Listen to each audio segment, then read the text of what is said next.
Hello, everyone, and welcome back to Nightmare Narratives. I can picture some of you already in bed, maybe some of you just getting home from work.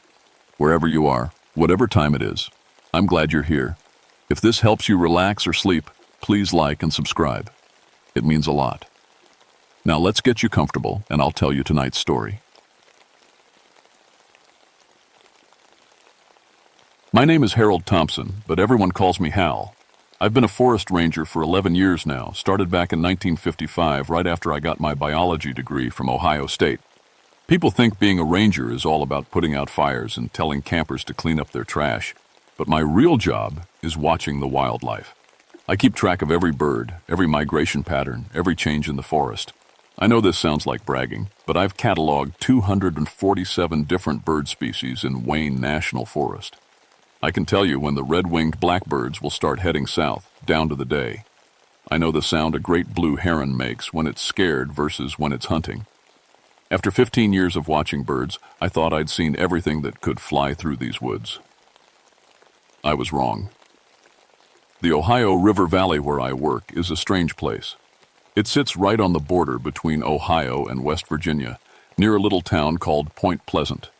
The river bottomland is always foggy, especially in November when the cold fronts start rolling in. There aren't many people living out here, just a few farms scattered between the trees and the old earthworks left behind by whatever Indians lived here hundreds of years ago. Most folks don't know that a big battle happened here back in 1774. Chief Cornstalk and his warriors fought the Virginia militia right where the river bends. My grandmother used to say the ground still remembers all that blood. I never put much stock in her ghost stories, but I'll admit the place feels different sometimes, especially when the fog rolls in thick. That's exactly what was happening on November 15th, 1966, when everything started going wrong. I was doing my regular evening bird count near the river when I heard the radio crackling in my truck. Dispatch was trying to raise me, which was unusual for this time of day. Ranger Thompson, we've go. Had some folks wanting to report they say they saw something flying around out your way. I grabbed the handset. What kind of something, dispatch? They say it was huge, Hal. Bigger than any bird they ever seen. Had glowing red eyes, too. I know it sounds crazy, but these are good people. The Rogers couple from Point Pleasant. They seemed real shook up. I sighed and looked out at the thick fog settling over the river. I'll check it out, dispatch. Probably just a great blue heron. They look pretty big when you catch them in your headlights. But even as I said it, I felt something cold crawl up my spine. I'd seen plenty of night herons over the years, and I'd never known one to shake anybody up that bad. I drove my truck down the old logging road toward where the Rogers said they'd seen whatever it was. The fog was getting thicker, and my headlights barely cut through it. I rolled down the windows to listen for bird calls. That's usually the first sign that something big is moving through the area. Birds don't like surprises. What I heard instead was nothing. Complete, total silence. In 11 years of working these woods, I'd never heard quiet like that. No owl calls, no rustling in the underbrush, no insects buzzing. It was the kind of silence that makes your ears ring with phantom sounds, like when you're in a house right before a bad storm hits. I stopped the truck and got out, grabbing my binoculars and flashlight. The fog was so thick I could barely see 10 feet in any direction. I called out, "Hello? Anyone out here?" My voice seemed to disappear into the mist like it was being swallowed. That's when I saw the first dead bird. It was lying right in the middle of the road. A red-winged blackbird, perfectly intact. No wounds, no blood, just dead. I knelt down to examine it with my flashlight. The bird's eyes were wide open, staring straight up at the sky like it had been looking at something when it died. I stood up and swept my flashlight beam around. More dead birds. Dozens of them, all different species. Robins, sparrows, even a few crows. They were arranged in a perfect circle about 20 feet across, all of them staring up at the same patch of sky. My hands started shaking as I counted them. 43 dead birds, all positioned like they'd been placed there by hand. Birds don't die like this. They don't arrange themselves in patterns, and they certainly don't all drop dead at the same time for no reason. I was still staring at the circle of dead birds when I heard it. a sound like nothing I'd ever heard before. It started low, almost below the range of human hearing, then rose to a humming noise that seemed to come from everywhere at once. The fog started swirling, forming little whirlpools in the air. And then, just for a second, I saw two red lights floating about 7 feet off the ground, maybe 50 yards away through the fog.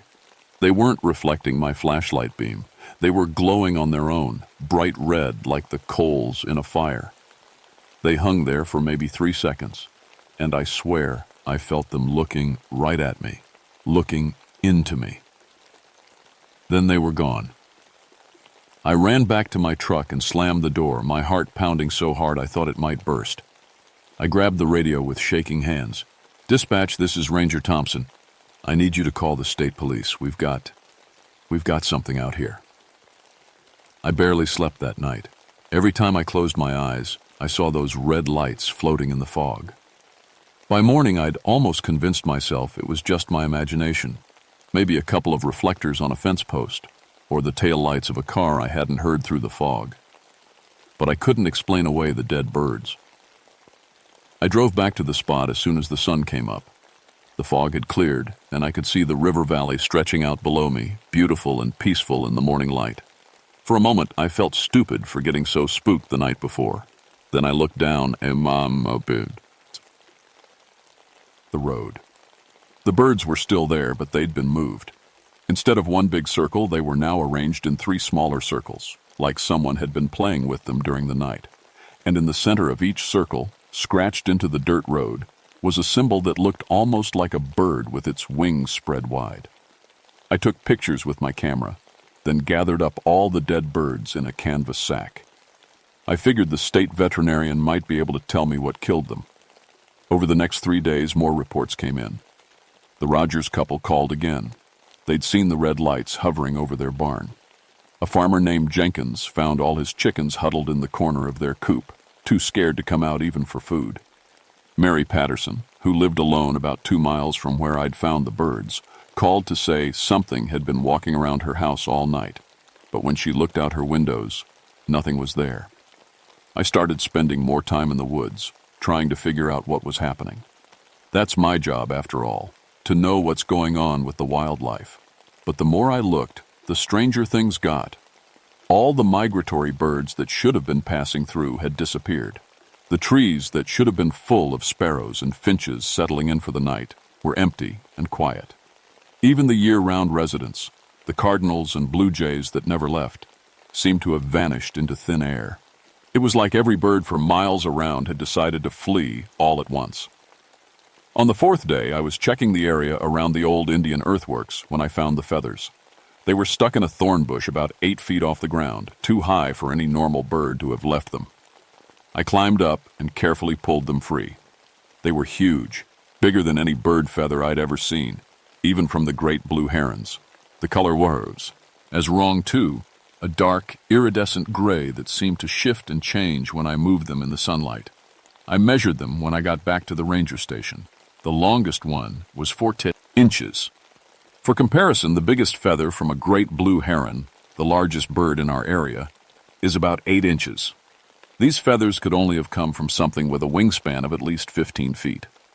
That night, I couldn't concentrate on anything. I kept looking up the measurements for every large bird in North America, trying to find something that matched. Turkey vultures, bald eagles, even the massive California condors. None of them were big enough to produce feathers like the ones I'd found. I was still at my desk, surrounded by bird books and field guides, when the phone rang at almost midnight. "Ranger Thompson?" The voice was shaky, scared. "This is Tom Jenkins. You know, the farmer out on Route 62? "What's wrong, Tom?" "It's here.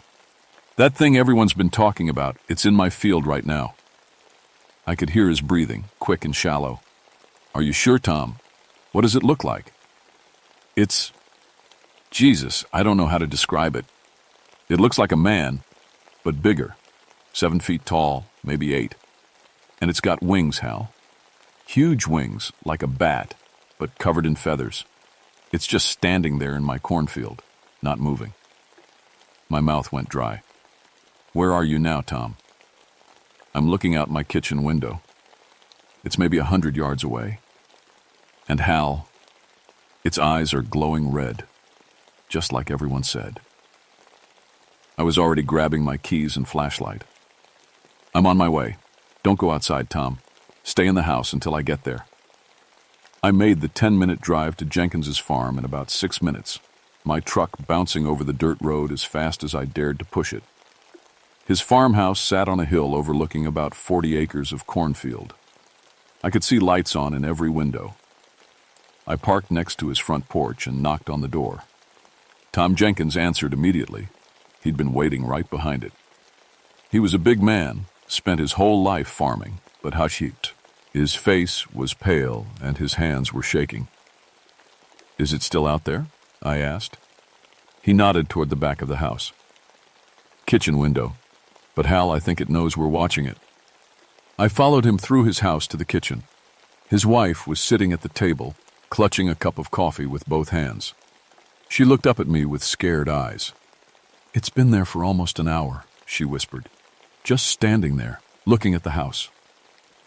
I stepped up to the window and looked out at the cornfield. At first I didn't see anything. The field was silver in the moonlight, row after row of corn stalks swaying gently in the night breeze. Then my eyes adjusted, and I saw it. It was standing perfectly still about halfway across the field, just like Tom had said. Even from 100 yards away, I could tell it was huge, much bigger than a man. Its wings were folded against its back, but I could see they were massive. And its eyes were two burning red coals floating 7 feet above the ground. As I watched, it turned its head toward the house, toward the window where I was standing. Those red eyes locked onto mine, and I felt something crawl through my brain like ice water. It knew I was there. It was looking right at me. I stumbled backward from the window, my heart hammering against my ribs. "Tom, do you have a gun?" "Got my deer rifle upstairs."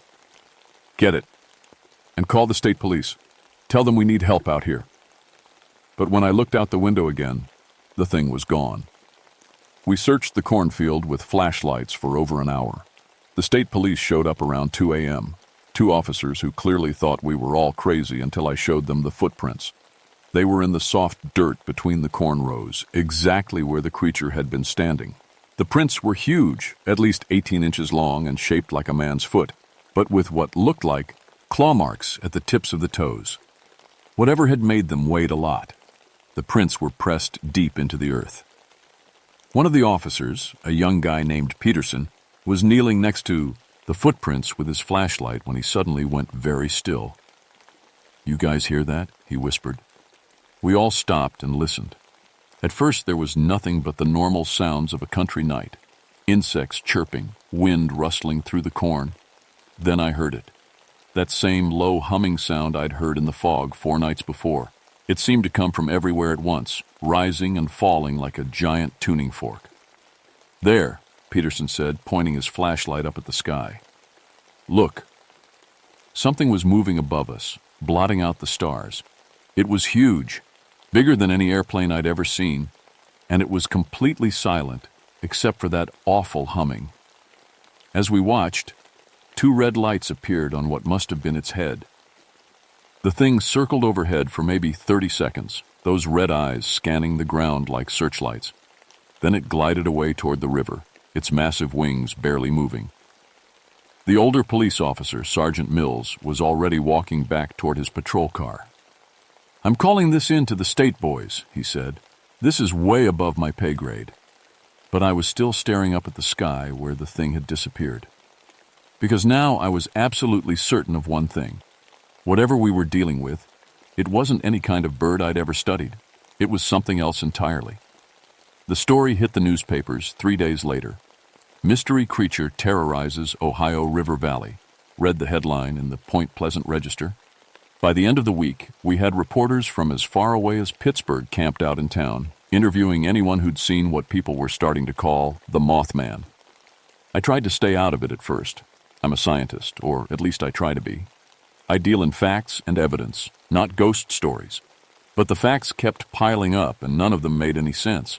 Dr. Richardson from the state veterinarian's office called me about the dead birds I'd collected. Hal, I've never seen anything like this. These birds didn't die from disease or poison.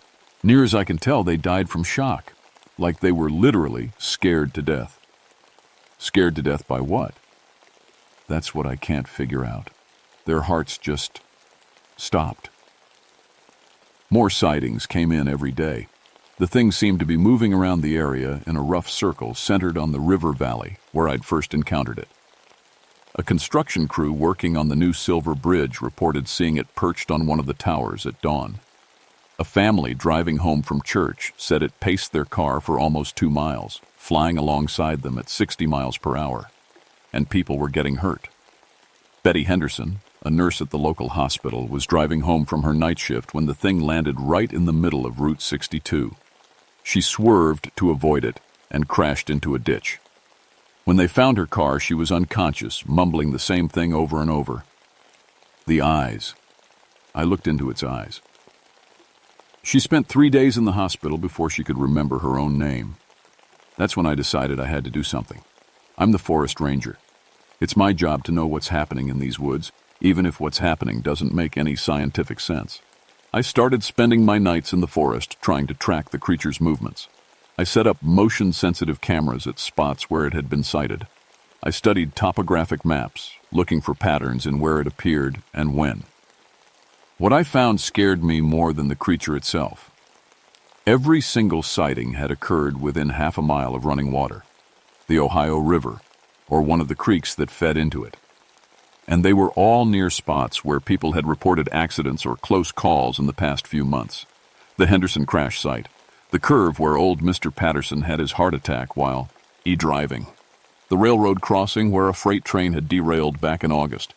It was like the thing was drawn to places where bad things happened, or where bad things were going to happen.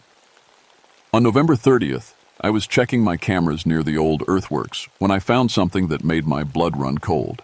One of my cameras had been moved, not just knocked over by wind or an animal, carefully repositioned. It was now pointed directly at the trail I always used to hike into the area. Someone or something had been watching me while I was trying to watch it. I checked the film, my hands shaking as I wound it forward. Most of the pictures were normal. Deer, a few raccoons, trees swaying in the wind. Then I got to the frames from 2 nights before. The first strange picture showed just a pair of red dots in the background, barely visible between the trees. In the next frame, the dots were closer, then closer.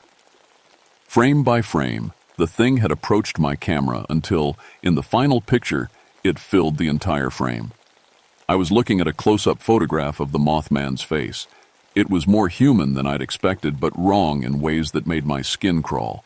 The bone structure was almost like a person's, but stretched and elongated. Its skin looked leathery and dark, and its eyes. The eyes were the worst part. Even in a black and white photograph, I could tell they were glowing. But more than that, they seemed intelligent, ancient. Like whatever was behind those eyes had been watching human beings for a very, very long time. I was still staring at the photograph when I heard the humming. It was coming from directly behind me. I turned around slowly, my heart hammering so hard I thought it might burst. The Mothman was standing maybe 20 feet away at the edge of the tree line. In daylight, it was even more terrifying than it had been at night. It stood at least 7 feet tall, with arms that hung down almost to its knees. Its wings were folded against its back, but I could see they were enormous. The span had to be at least 15 feet. Its whole body was covered in dark, coarse-looking feathers that seemed to absorb the sunlight. But it was the way it looked at me that nearly made my legs give out. Those red eyes fixed on mine with the intelligence that felt completely alien. Not animal intelligence. Something else. Something that understood exactly what I was and what I was doing there. We stared at each other for what felt like hours, but was probably only seconds. Then, without any warning, images started flashing through my mind. I saw the Silver Bridge, the new suspension bridge they were building across the Ohio River. I saw it packed with cars during evening rush hour traffic. I saw one of the suspension cables snapping with a sound like a gunshot. And then I saw the bridge falling into the river, taking dozens of cars and trucks with it. I saw people screaming, trapped in sinking vehicles. I saw bodies floating in the dark water, I saw 46 people dying. The vision lasted maybe 3 seconds, then snapped off like someone had switched off a television. I blinked, and the Mothman was gone. I was alone in the forest, standing next to my camera, holding a photograph of something that shouldn't exist. But the image of the bridge collapse was burned into my mind like it had been branded there. I ran back to my truck and drove straight to the state police barracks. I burst through the front door, still holding the photograph, and demanded to speak to whoever was in charge of the Mothman investigation. Sergeant Mills looked at me like I'd lost my mind when I tried to explain about the vision. "Hal, you're telling me this thing showed you the future?" "I'm telling you the Silver Bridge is going to collapse. I saw it happen. Dozens of people are going to die unless we do something." He studied the photograph for a long time, then looked back at me. "This is a real picture? You didn't doctor it somehow." "I may be losing my mind, but I'm not a liar." Mills sighed and rubbed his forehead. "Even if I believed you, and I'm not saying I do, what am I supposed to do? Tell the highway department to shut down a brand new bridge because a forest ranger had a vision from a giant bird?" I knew he was right. It sounded insane even to me. But I also knew what I'd seen in that vision was going to happen. The images were too clear, too specific to be just my imagination. "At least have them inspect the bridge," I said. "Check the cables, the support structure, please." Mills promised he'd make some calls, but I could tell he didn't believe me. As far as he was concerned, I was just another person who'd gotten spooked by whatever was flying around out there. I drove home that evening feeling completely helpless. I knew something terrible was coming, and there was nothing I could do to stop it. That night, the Mothman appeared to 3 more people. Each time, it just stood and stared at them with those burning red eyes. None of them reported any visions, but all of them said the same thing. Looking into its eyes felt like looking into the future, and the future was full of death. December came cold and gray, with an early winter that seemed to settle over the valley like a blanket. The Mothman sightings continued, but they were changing.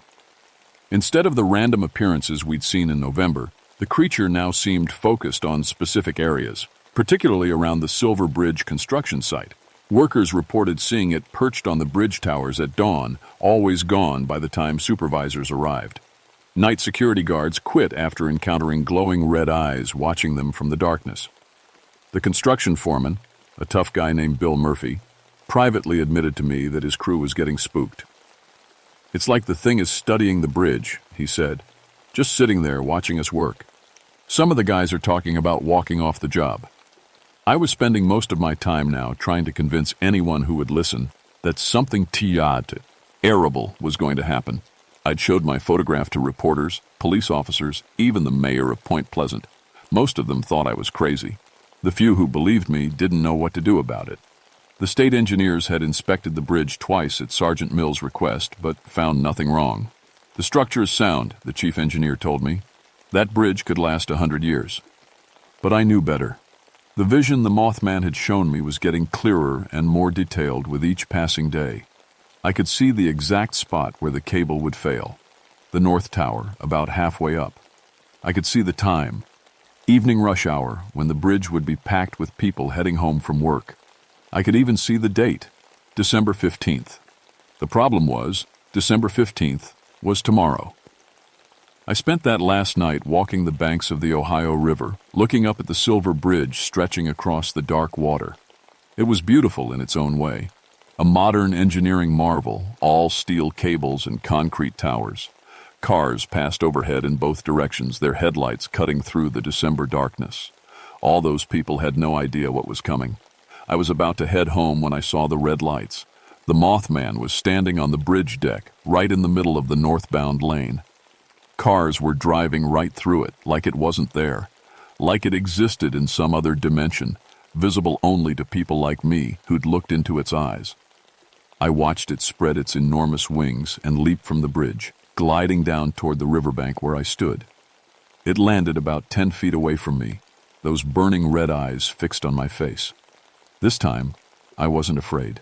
I was angry. "Why?" I said out loud. "If you know it's going to happen, why don't you stop it?" The creature tilted its head, studying me with that alien intelligence. Then for the second time, images flooded my mind, but these weren't visions of the future. They were glimpses of the past and of things far beyond anything I'd ever imagined. I saw the creature as it really was.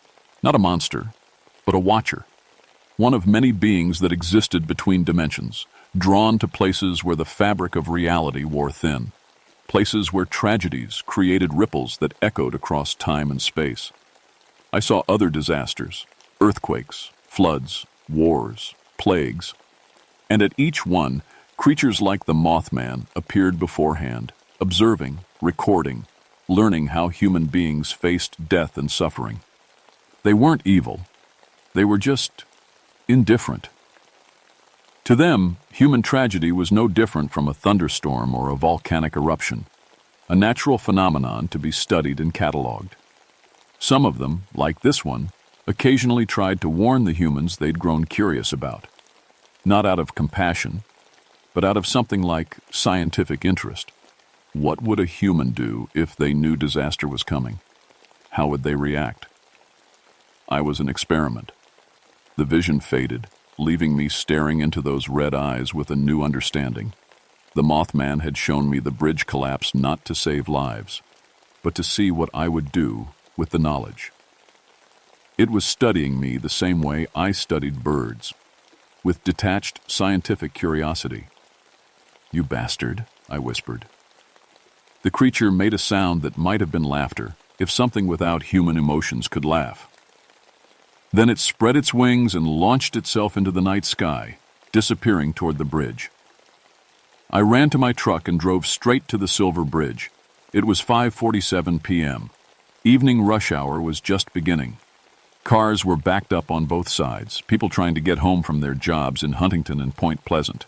I parked at the toll booth and ran toward the bridge on foot, shouting at people to get off, to turn around, to find another way home. Most of them ignored me. A few rolled down their windows to tell me I was crazy. The toll booth operator, an elderly man named Charlie, tried to stop me. "Hal, what's going on? Oughtn't into you." "The bridge is going to collapse," I said, grabbing his shoulders. "Right now. We have to get these people off." Charlie looked at me like I'd lost my mind, but something in my voice must have convinced him I believed what I was saying. He reached for his radio to call the state police. That's when we heard the sound. It started as a deep groaning, like the bridge was clearing its throat. Then it became a screech of metal under impossible stress. I looked up and saw the north suspension cable beginning to fray, individual wires snapping one by one with sharp cracking sounds. "Everyone off the bridge!" I screamed, running out onto the deck. "Get off the bridge now!" Some people listened. I saw cars making U-turns, backing up, desperate to get to solid ground. But there were still dozens of vehicles on the span when the cable finally gave way. The sound was like the world ending. 800 feet of steel and concrete twisted and fell into the Ohio River, taking 37 cars with it. I watched it happen from the approach ramp, helpless to do anything but witness the disaster I'd known was coming for 2 weeks. 46 people died, just like in my vision. I spent the next 6 hours helping with the rescue effort, pulling survivors from the wreckage, searching for bodies in the dark water. The Mothman was nowhere to be seen, but I knew it was watching from somewhere, recording how humans dealt with sudden tragedy. Taking notes. The Silver Bridge collapse made national news. Engineers from around the country came to study the wreckage, trying to understand how a brand new bridge could fail so catastrophically. They eventually determined that a single eye-bar in the suspension chain had developed a microscopic crack that grew over time until it finally snapped under the load. No one could have predicted it, they said. It was just one of those freak accidents that sometimes happen. I knew better. The Mothman sighting stopped after December 15th. Whatever the creature had come to observe was finished, and it moved on to watch other disasters in other places. The reporters went home. The tourists stopped coming.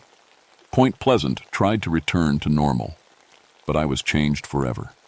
I kept working as a forest ranger for another 23 years until I retired in 1989. I never saw the Mothman again, but I felt its presence sometimes, especially in the weeks before bad things happened. A train derailment in 1971, a chemical plant explosion in 1978, a flash flood that killed 12 people in 1983. Each time, I tried to warn people. Sometimes they listened, sometimes they didn't. I saved a few lives over the years, but I couldn't save them all. The future has momentum, and once certain events are set in motion, they're almost impossible to stop. I learned to live with the knowledge that there are things watching us from the spaces between dimensions. Beings that see human suffering as data to be collected, human tragedy as natural phenomena to be studied. They don't hate us, but they don't love us either. We're just interesting specimens in a cosmic laboratory. Most people would find that terrifying. I found it oddly comforting, because if we're being watched, it means we matter. Our choices, our struggles, our brief lives burning bright against the darkness, all of it is important enough for ancient intelligences to pay attention to. We're not alone in the universe, even if the company we keep doesn't necessarily have our best interests at heart. I'm 85 years old now, and my eyesight isn't what it used to be. But sometimes, when I'm sitting on my porch in the evening, I catch a glimpse of red lights moving between the trees. They're always gone when I look directly at them, but I know they're there. Still watching, still learning, still taking notes on the strange and terrible and wonderful things that humans do when they think nobody's paying attention. The Mothman taught me that somebody, he is always paying attention. The question isn't whether we're being watched. The question is what they're learning from watching us, and whether we're teaching them anything worth knowing.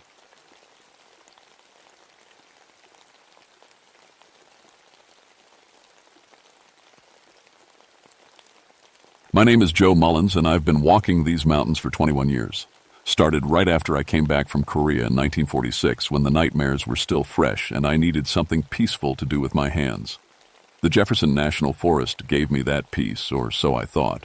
I'm what they call a cultural resource protection ranger. That's a fancy way of saying I look after old places, Native American sites, Civil War camps, and the scattered remains of forgotten settlements.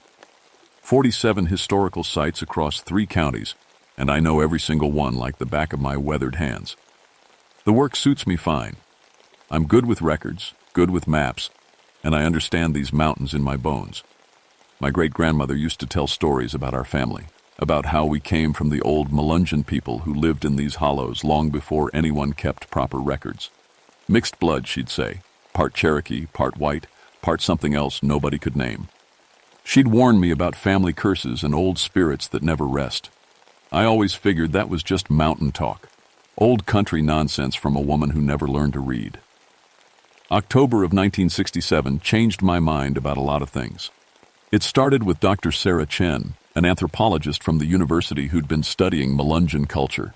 Smart woman, spoke 5 languages, knew more about our local history than most folks who lived here their whole lives. She had proper permits to document burial sites up on Stone Mountain near the Wise County border. That morning when I found her, frost covered the ground like broken glass. The air was so still it felt like the whole forest was holding its breath. I'd gotten a call from her research partner. She hadn't returned to camp the night before. I found her body in a clearing I'd walked through 100 times, but something was wrong with the place. The Reese looked different somehow, older and more twisted. The very ground felt soft under my boots, like it was still settling. Dr. Chen was lying beside an old headstone I'd never seen before, though I'd mapped this area twice. Her eyes were gone, cut out clean as you please, and her mouth had been sewn shut with what looked like old hemp thread. But here's the thing that made my blood run cold. There wasn't a drop of blood anywhere. Not on her clothes, not on the ground, not even under her fingernails where she should have fought. The headstone was simple sandstone, weathered smooth except for one word I could still make out: Mullins. My hands started shaking then, and it wasn't from the cold. I radioed for the sheriff and the coroner, then spent 2 hours documenting everything with my camera. But when I got the film developed, every single picture came out black. Not dark, completely black, like I'd never taken the lens cap off. While I waited for help to arrive, I studied that headstone. The carving was old, maybe 1800s, but the stone looked freshly placed. The dirt around it was loose, like someone had been digging recent.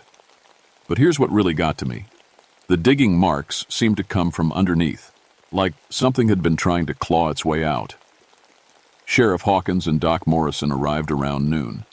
Good men, both of them, but they took one look at the scene and went quiet in a way that told me they'd seen things before that didn't make it into their reports. Gas leak from the old mines, Doc Morrison said after looking at the body. Methane can do strange things to people. Hallucinations, self-harm. But his voice was shaky, and he wouldn't look directly at Dr. Chen's face. They took the body away, and I filed my report. Death by misadventure, they called it. Case closed. But that night I couldn't sleep. I kept thinking about that headstone, about my great-grandmother's warnings, about the way the forest had felt wrong. I'd never put much stock in family stories, but lying there in the dark, I started remembering things. Stories about Melungeon people being driven from their homes, about mixed-blood families who disappeared in the night, about curses that followed bloodlines down through the years, protecting secrets that were never meant to be disturbed. And I kept thinking about Dr. Chen's research. She'd been documenting Melungeon burial practices, collecting stories about their customs and beliefs. She'd been digging into things that maybe should have stayed buried. The next morning, I drove back up to Stone Mountain. The headstone was gone. The clearing looked normal again, just like it always had. But carved into the trunk of a nearby oak tree, fresh as yesterday, someone had scratched one word: remember. That's when I knew Dr. Chen's death wasn't the end of something. It was the beginning. 2 weeks later, they came back. Not Dr. Chen, she was buried down in Richmond by then, but other researchers. A whole team from the university, drawn by her unfinished work like moths to a flame. Dr. Michael Torres led the group, a folklore specialist who'd made his reputation studying Appalachian mountain culture.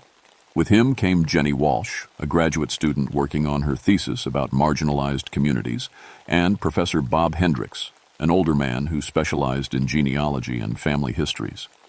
I met them at the ranger station on a gray Tuesday morning. The air was thick with the promise of snow, and the mountains looked like they were wrapped in dirty cotton. I tried to talk them out of it, told them what happened to Dr. Chen, but they had that look people get when they think they know better than locals. Tragic accident, Dr. Torres said, adjusting his wire-rimmed glasses. But we can't let one incident stop important cultural research. The Melungeon people have been misunderstood and overlooked for too long. I gave them maps, showed them the safe trails, made them promise to check in daily. But I had a sick feeling in my stomach, like when you know a storm's coming but can't see the clouds yet. They set up camp in Miller's Hollow, about 2 miles from where Dr. Chen died. It was a good spot, flat ground, fresh water from a spring, and close enough to the old settlement sites for their research. I helped them carry in supplies, checked their equipment, made sure they had working radios. Jenny was the young one, maybe 25, with bright eyes and the kind of enthusiasm that comes from never seeing anything truly dark. She was excited about documenting Melungeon burial customs, said it would help people understand how these mixed-race communities survived in hostile territory. They were so resourceful, she told me, unpacking her cameras and notebooks. Living between worlds, creating their own identity when society wouldn't accept them. There's so much we can learn from their resilience.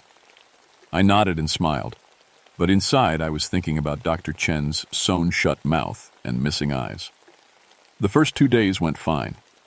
They checked in on schedule, reported finding some interesting artifacts, old pottery shards, metal buttons, pieces of carved bone. Normal stuff for an archaeological site. I started thinking maybe I'd been wrong to worry. Then Thursday morning came and went with no radio call. I drove up to their camp around noon and found it empty. Not abandoned, empty. Their tents were still up, supplies neatly arranged, campfire cold but not long dead. But no sign of the researchers anywhere. Their notebooks were scattered around the camp, pages flapping in the wind. I gathered them up, trying to piece together what they'd been doing. Jenny's handwriting was neat and careful. Found evidence of deliberate grave disturbance. Bones removed and rearranged in patterns. Local folklore suggests protective rituals. Dr. Torres had written, Hendrick believes he's traced Melungeon family lines back to original settlement, Claims connection to current local families. Need to verify genealogical records. The last entry was in Professor Hendrix's shaky handwriting. They're not gone. They're waiting. The blood remembers. I radioed for backup and started searching. Found their trail leading up toward Stone Mountain, toward the same area where Dr. Chen died. The path was clear enough to follow. Broken branches, disturbed leaves, boot prints in the soft earth. But after about a mile, something strange happened. The trail split into 3 different directions, like the researchers had suddenly decided to go separate ways for no reason. That didn't make sense. They were professionals. They knew better than to split up in unfamiliar territory. I followed Jenny's trail first. Smaller footprints, lighter step. It led to a grove of ancient oaks where the air felt thick and still. I found her camera first, then her notebook, then finally Jenny herself. She was sitting against a tree trunk, eyes wide open, staring at nothing. For a second I thought she was just scared, maybe lost and waiting for help. Then I got closer and realized she wasn't breathing. Her hair had gone completely white. Not gray. White as fresh snow. Her face was aged, skin wrinkled and spotted like she'd lived 80 years instead of 25. But her eyes were still young, still bright with terror. I checked for a pulse, tried CPR, but her body was cold and stiff. She'd been dead for hours, maybe since the night before. But people don't age 50 years in one night. People don't die of old age. When they're 25, I found Dr. Torres a quarter-mile away, hanging from a tree branch 20 feet off the ground. No ladder, no rope, no way he could have gotten up there himself. His glasses were still on his face, unbroken. His notebook was tucked neatly in his jacket pocket. Professor Hendrix was the worst. I found him in the exact spot where Dr. Chen had died. Lying beside that same headstone that kept appearing and disappearing. His mouth was sewn shut like hers, but his eyes weren't missing. They were still there, wide open, staring at the carved name. Mullins. But Professor Hendrix was still alive.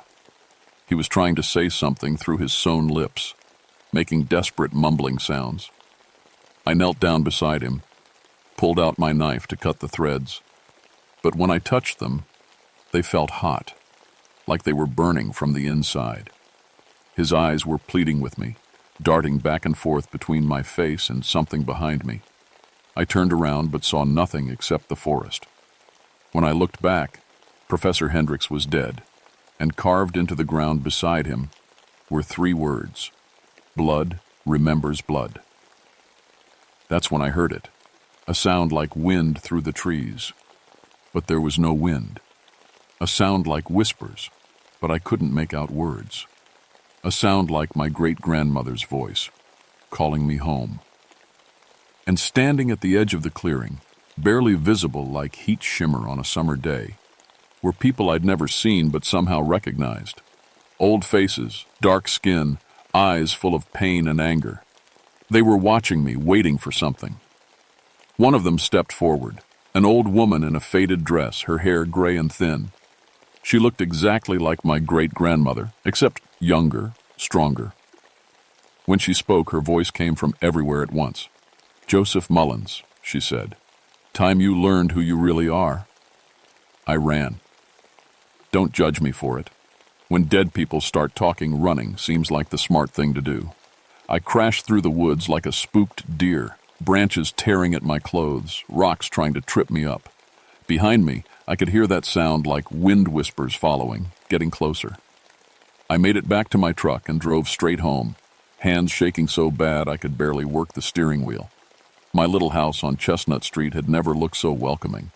I locked every door, closed every curtain, and sat in my kitchen with a cup of coffee and my service revolver on the table. That's when I started thinking clearly for the first time all day. 4 researchers, dead in 2 weeks. All of them studying Melungeon culture. All of them found in places connected to my family name. This wasn't random. Something was hunting people who dug too deep into Melungeon history. And I was next. I spent that night going through my great-grandmother's things. After she died in 1954, I'd packed everything in boxes and shoved them in the attic. Old papers, family photos, her handwritten recipes and folk remedies. I'd never paid much attention to it before, but now I was looking for answers. What I found scared me worse than the ghosts. My great-grandmother had kept detailed family records going back to the 1800s. Names, birth dates, death dates, and strange notes written in her careful handwriting. Notes about family members who'd died young or disappeared mysteriously. Notes about outsiders who'd come asking questions and never left the mountains alive. According to her records, the Mullins family had been guardians of Melungeon burial grounds for over a century. We weren't just descendants, we were protectors, chosen by the spirits to keep their secrets safe. But somewhere along the line, my family had forgotten their duty. I found a letter my great-grandmother had written to my grandfather in 1923. The spirits are restless again. Another historian came around asking about the old settlements, wanting to dig up the graves and study our bones like we were some kind of curiosities. I told him to leave, but he wouldn't listen. They found him 3 days later, aged to death in Miller's Hollow. The spirits don't like strangers disturbing their rest. You need to teach little Joseph when he's old enough. The blood remembers, even when we try to forget. My grandfather never told me any of this. After he came back from World War I, he'd wanted nothing to do with old mountain ways. He'd tried to make us normal, respectable, modern. But you can't trun your blood, no matter how hard you try. I kept reading, finding more and more evidence of what my family really was. We weren't just Melungeon descendants, we were the keepers of their most sacred sites, the guardians of their dead. And when we abandoned our duties, the spirits had taken over the job themselves. That explained Dr. Chen and the researchers. They weren't random victims. They were threats to Melungeon secrets, eliminated by angry spirits who'd been waiting decades for someone in my family to remember their responsibilities. The next morning I called in sick and drove back up to Stone Mountain. This time I didn't bring my gun or radio. I brought my great-grandmother's journals and an offering of tobacco and wildflowers, like she'd written about in her notes. The forest felt different now, not hostile, just watchful, like it was waiting to see what I'd do. I walked to the clearing where I'd found Professor Hendricks, where that headstone kept appearing and disappearing. This time it was there, waiting for me. The carved name, Mullins, was clear as day, and underneath it were dates, 1847 to 1873. Below that, one line, "She who remembers." I knelt down and placed the tobacco and flowers on the grave. "I'm sorry," I said out loud, feeling foolish but somehow knowing it was necessary. "I'm sorry we forgot. I'm sorry we let strangers disturb your rest." The air around me started to shimmer, and the old woman appeared again. She looked more solid now, more real. When she spoke, her voice was gentler than before. "You look like him," she said. "Like my great-grandson, James, who left these mountains and never came back. Left us to guard our own graves." "You're my ancestor," I said. It wasn't a question. "Sarah Mullins. Died defending our settlement from men who wanted to drive us out because our skin was too dark, our blood too mixed. Been waiting here ever since for family to come home." I thought about the researchers, about their terrible deaths. "Did you kill those people?" Her face hardened. "They came to steal our stories, dig up our bones, turn our pain into their profit. We tried to warn them off, but they wouldn't listen. So we protected ourselves the only way we could." "By murdering innocent people?" "Innocent?" Sarah's form flickered like a candle flame. "They wanted to put our remains in museums, study us like animals, write papers about how we lived and died, turn our suffering into their success. You call that innocent?" I understood then. The Melungeon people had been outcasts in life, too dark for white society, too light for other communities, forced to create their own isolated settlements in these mountains. Even in death, outsiders wanted to exploit them, dig up their graves and put their bones on display. The spirits weren't evil, they were desperate. They'd been protecting their dead for over a century, and they were tired of fighting alone. "What do you want from me?" I asked. "What we always wanted from our blood. Remember us, protect us, Keep the strangers away from our sacred places. And if I don't? Sarah smiled, and it wasn't a pleasant expression. Then we keep protecting ourselves, and the killing doesn't stop. I thought about more researchers coming, more students and historians drawn by the mystery of missing academics. I thought about my quiet life as a forest ranger, about the peace I'd found in these mountains. I thought about the choice I had to make. How do I do it? I asked. How do I become what you need me to be? Sarah's smile became warmer, more human. The same way our people always survived, by remembering who you are and choosing your family over strangers. She reached out her hand, and against every instinct I had, I took it. Her fingers were cold as winter water. But as soon as I touched her, everything changed. The moment our hands touched, the world exploded into memory. I was no longer Joe Mullins, forest ranger from 1967. I was James Mullins in 1847, watching white men burn our settlement. I was Mary Mullins in 1863, hiding in caves while soldiers hunted our families. I was Thomas Mullins in 1895, burying children who died from diseases brought by outsiders. I felt every generation of my family's pain, their fear, their desperate need to protect what little they had left. The memories poured through me like floodwater, washing away 21 years of thinking I was just a normal man with a normal job. The Melungeon people hadn't just disappeared or assimilated. They'd been driven into hiding, forced to scatter and pretend to be something they weren't. Some had passed for white, others for Cherokee, anything to keep their children safe. But they'd never forgotten who they really were, and they'd never stopped protecting their sacred places. My family had been chosen as guardians because we'd stayed close to the old settlements.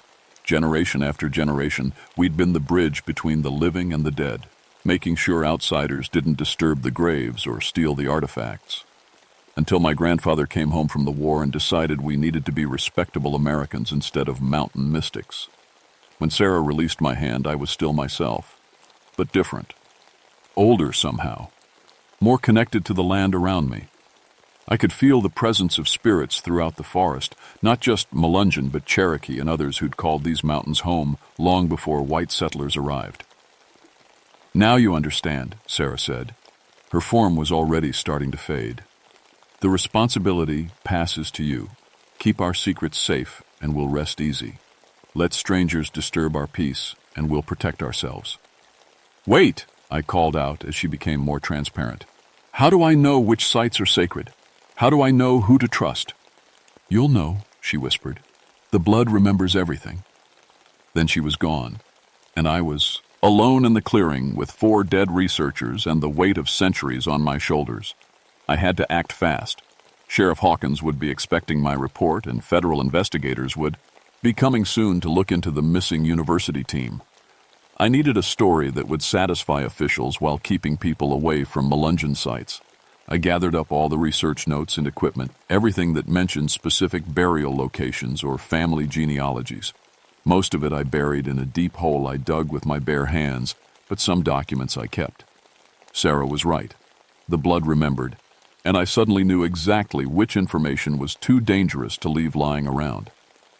Then I called in the deaths as mine gas poisoning. Old coal mines throughout the area had been sealed decades ago, but methane could still seep up through cracks in the rock. It was a plausible explanation for hallucinations, disorientation, and death. The coroner would find methane in their blood and close the case. When backup arrived, I played the role of the experienced ranger who'd seen this kind of accident before. Should have checked for gas pockets, I told Sheriff Hawkins sadly. These old mining areas are death traps. I warned them about staying too close to known mine shafts. The federal investigators came and went within a week. Officially, Dr. Chen and the research team had died from methane exposure while exploring unstable mine workings. All future research in the area would require extensive safety protocols and gas monitoring equipment. The university suspended their Melungeon Cultural Studies program indefinitely. But I knew this wouldn't be the end. There would always be new researchers, new historians, new anthropologists drawn by the mystery of the mountain people. Some might be respectful, genuinely interested in understanding Melungeon culture without exploiting it. Others would be grave robbers in academic clothing, seeking to build careers on stolen bones and forgotten pain. My job was to tell the difference. Over the next few months, I started to understand my new abilities.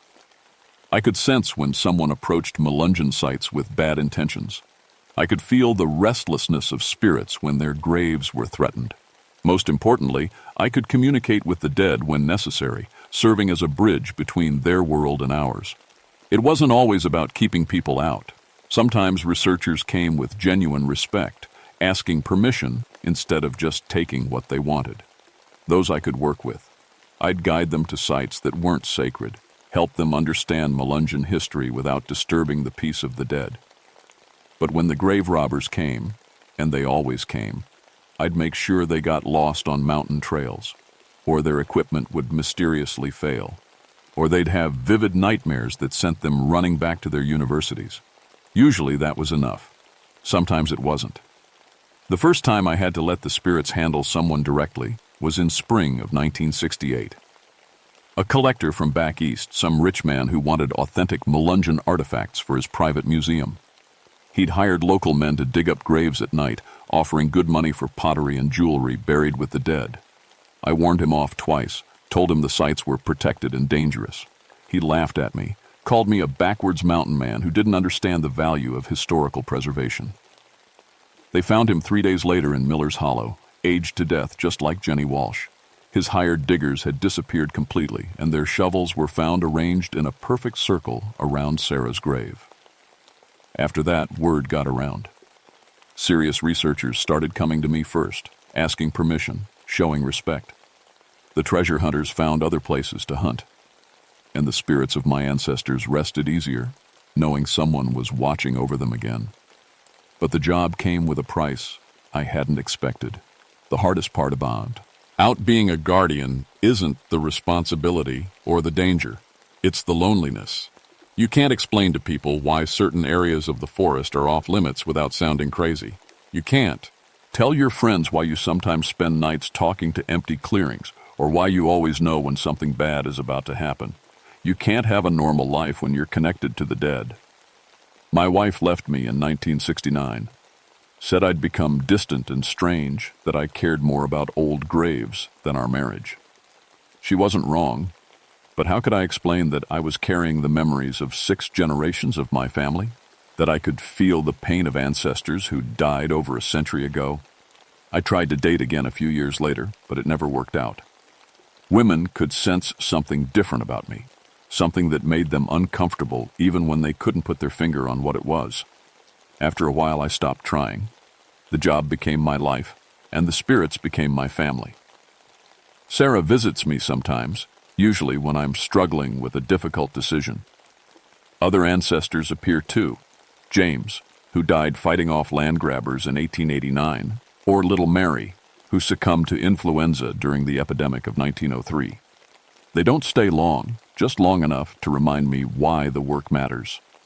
Over the years, I've guided dozens of respectful researchers through safe areas of Melungeon territory. I've helped create educational programs that teach people about mountain culture without exploiting it. I've worked with Cherokee historians to document shared heritage sites, building bridges between communities that suffered similar persecution. But I've also had to stand by while the spirits dealt with those who wouldn't listen to warnings. A documentary filmmaker in 1974 who wanted to dig up graves for dramatic footage. A New Age spiritual group in 1981 who thought ancient bones would give them power. A development company in 1985 that wanted to build vacation cabins on sacred burial grounds. Each time I tried to handle things peacefully first. Each time, when that failed, I stepped back and let my ancestors protect themselves. It never gets easier to find the bodies, but it's necessary. The alternative, letting sacred sites be destroyed or desecrated, is worse than death. Now it's 1992 and I'm 57 years old. Been doing this work for 25 years and I can feel the weight of all those memories in my bones. The young ranger who found Dr. Chen's body doesn't exist anymore. I'm something else now. Part human, part guardian, part bridge between worlds. New researchers still come, drawn by stories of the mysterious mountain people. Most are respectful, genuinely interested in understanding rather than exploiting. But there are always a few who see dollar signs instead of human dignity, who think academic credentials give them the right to dig up anyone's grave. Those are the ones who disappear in the night, found days later with their eyes sewn shut or aged beyond recognition. The authorities still blame it on mine gas or natural hazards, and I let them. It's easier than trying to explain the truth. Sometimes I wonder what would have happened if I'd refused Sarah's offer that day in the clearing. Would the killings have continued? Would more innocent people have died? Or would the spirits have eventually found another way to protect their dead? I'll never know. And it doesn't matter now. I made my choice, and I've lived with the consequences for a quarter century. The dead rest easier because of it, and that has to be enough. But I'm getting older, and the connection to my ancestors grows stronger each year. Soon I'll join them permanently, and someone else will need to take over the guardian duties. I don't have children of my own, but there are other Mullins descendants scattered throughout the mountains. Cousins and distant relatives who carry the blood even if they don't know their history. One of them will feel the call eventually. The spirits will choose a new guardian, and the cycle will continue. It always has, and it always will. Because the blood remembers, even when the mind forgets. Some nights, when I'm walking my patrol through the quiet forest, I can hear my ancestors whispering in the wind. They tell me stories of the old days, share memories of laughter and love alongside the pain and persecution. They remind me that they were people once, not just spirits or legends or academic curiosities. They had names and dreams and families they loved. They built homes and raised children and tried to carve out a little piece of peace in a world that didn't want them. They died defending that peace, and in death they continue to defend it still. That's what people don't understand about the Melungeon curse. It's not really a curse at all. It's a promise. A promise that the dead won't be forgotten, that their stories won't be stolen, that their rest won't be disturbed by those who see profit instead of people. As long as there's Melungeon blood in these mountains, that promise will be kept. And if you're thinking about coming here to dig up our ancestors for your museum or your thesis or your documentary, remember this. The blood remembers everything, and the dead protect their own. Some secrets are worth killing for. Some promises are worth keeping forever.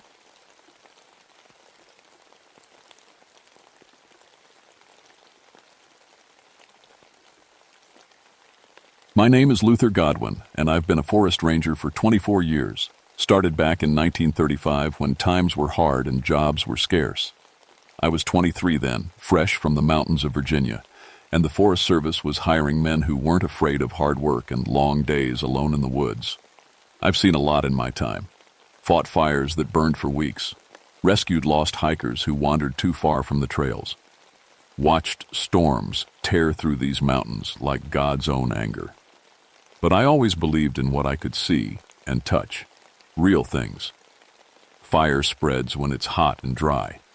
People get lost when they don't pay attention. Trees fall when the wind blows hard enough. Mountain folk around here, they talk about the devil's backbone like it's cursed. The ridge runs along the Blue Ridge Mountains, narrow as a knife blade in some places. You can see for miles in every direction from up there. Beautiful country, but dangerous if you're not careful. The old-timers tell stories about Confederate soldiers hiding gold up there during the war. Say men died protecting it, and their ghosts still walk the ridge. I never paid much attention to ghost stories. My job was keeping the forest safe from fire. That's real work, important work. In 24 years, I've stopped 34 fires before they could spread and burn down half the mountain. That's something you can count, something that matters. The fire tower on Devil's Backbone was built in 1947. 60 feet tall, steel frame with windows all around the top so you could see smoke anywhere in the forest. During fire season, we kept a man up there from sunrise to sunset. It was lonely work, but somebody had to do it. In September of 1959, it was Tom Bradley's turn. Good man, careful worker. He'd been watching for fires from that tower for 3 summers running. Never missed a day, never complained about the long climb up the mountain trail. That morning when Tom didn't radio in for his first weather report, I knew something was wrong. Tom was as steady as sunrise. He'd call at 7 sharp every morning, give me the temperature, humidity, wind speed, then every hour after that until sunset. By 10 o'clock, I was worried. By noon, I was climbing the trail to Devil's Backbone with my radio and first aid kit. The trail winds up through thick woods for 2 miles, then comes out on the narrow ridge. From there, you can see the tower standing against the sky like a steel skeleton. I was breathing hard by the time I reached the base of the tower. "Tom!" I called up. "You okay up there?" No answer, just the wind whistling through the steel beams. I climbed the ladder, my boots ringing against the metal rungs. Higher and higher, until I could see over the treetops in every direction. The little cabin at the top had windows on all sides and a door that was standing wide open. Tom was inside, sitting in his chair facing the radio. But something was terribly wrong. His body was like old leather left in the sun too long. Dried up, shrunken. His clothes hung loose on him like he'd lost 50 pounds overnight. His face was pulled tight against his skull, eyes sunk deep in their sockets. He looked like he'd been dead for months, not hours. But that wasn't the strangest part. The strangest part was that it wasn't hot in the tower. September mornings in Virginia are usually cool, maybe 60 degrees. I could see my breath when I'd started climbing, but all the thermometers in the tower read 150 degrees. The metal was so hot I had to use my gloves to touch anything. I radioed for help, but my voice was shaking. In 24 years of forest work, I'd never seen anything like this. Tom looked like he'd been cooked from the inside out, but there was no fire, no burns, no sign of what could have done this to him. The doctor who came up said it was heat stroke, dehydration, said Tom's body just dried up in the heat. But that didn't make sense. The weather had been cool, and why would all the thermometers be broken? I kept thinking about those old stories, about men dying on Devil's Backbone, about things that weren't natural walking those ridges. But that was just mountain talk. Superstition, wasn't it? 3 days after we found Tom, I was assigned to work the fire tower myself. The Forest Service wanted someone experienced up there, someone who knew what to look for. I didn't tell them about the thermometers or the feeling I got standing in that little cabin where Tom died. The first morning was quiet. I climbed up before sunrise, unlocked the cabin, and started my watch. Everything looked normal. The thermometers read 68 degrees. The radio worked fine. From the windows, I could see the whole forest spread out below, green and peaceful in the early light. But as the sun came up, I started noticing things that didn't feel right. The air was too still. In 24 years, I'd never seen a morning on the mountain without some wind, even a little breeze. But the leaves weren't moving at all. Even the grass was perfectly still, like the whole mountain was holding its breath. And there were no birds, no squirrels chattering, no insects buzzing. The forest was dead quiet in a way that made the hair on my neck stand up. Around 10 o'clock, I saw movement on the ridge trail below. A hiker walking slowly along the narrow path. Nothing unusual about that. People hike the Devil's Backbone trail all the time, despite the stories. But this hiker was walking funny. Stiff-legged, like his joints didn't work right. And he was wearing old clothes, dark pants, a gray shirt, maybe a uniform of some kind. Hard to tell from that distance. I watched him through my binoculars. The man was thin, pale, walking with his head down like he was following footprints. As he got closer to the tower, I could see his face better. His skin was gray, as old ash. His eyes were black holes in his skull, and smoke was rising from his clothes. I blinked and looked again. The trail was empty. Nobody there at all. My hands were shaking when I picked up the radio. "Base camp, this is Tower 1. "Go ahead, Luther." "I need someone to come check on me. I think I might be having some kind of problem." "What kind of problem?" I couldn't tell them I was seeing things. Seeing dead men walking. They'd pull me off the mountain and send me to a doctor. "Just come check on me, okay?" But before anyone could come up, the problems got worse. The thermometers started climbing. Slowly at first, then faster. 70 degrees, 80, 90, 100. But it didn't feel hot in the cabin. It felt normal. Cool, even. Then I started smelling smoke. I grabbed my binoculars and scanned the forest. No smoke columns, no haze, no sign of fire anywhere. But the smell was getting stronger. Not wood smoke. Something else. Something that made my stomach turn. It smelled like burning meat. I was still looking through the binoculars when I saw them. 3 people walking up the trail. A man, a woman, and a boy, maybe 12 years old. They had backpacks and hiking poles. Normal hikers out for a day on the mountain. But they were walking straight toward a spot on the trail where the air was shimmering like heat waves. Like the air over a hot road in summer. Except it was September, and the temperature was only 70 degrees. I keyed the radio. "This is Tower 1. I've got hikers approaching a dangerous area. Need immediate assistance." "What's the danger, Luther?" I couldn't explain it. How do you tell someone that part of the mountain is burning with invisible fire? That something's wrong with the very air itself? "Just trust me. Send help." I watched through the binoculars as the family walked into the shimmering area. For a moment, nothing. Happened. Then the boy stumbled. He dropped his hiking pole and grabbed his father's arm. The man bent down to check on his son. Then he started screaming. The boy's clothes were smoking. Not burning, just smoking, like they were too close to a fire. But there was no fire, just that shimmering air. The woman ran to help. She reached out to touch her son, and her hand jerked back like she'd touched a hot stove. She was screaming now, too. I was running for the ladder when I heard the sound, like a roar of flame, but deeper, louder, like the voice of fire itself, hungry and angry. By the time I got down the tower and ran along the ridge trail, the family was gone. Not just away. Gone. The trail was empty except for 3 small piles of gray ash and some melted metal from their backpacks. The smell of burning meat hung in the air like a curse. I knelt down and touched one of the ash piles. It was still warm.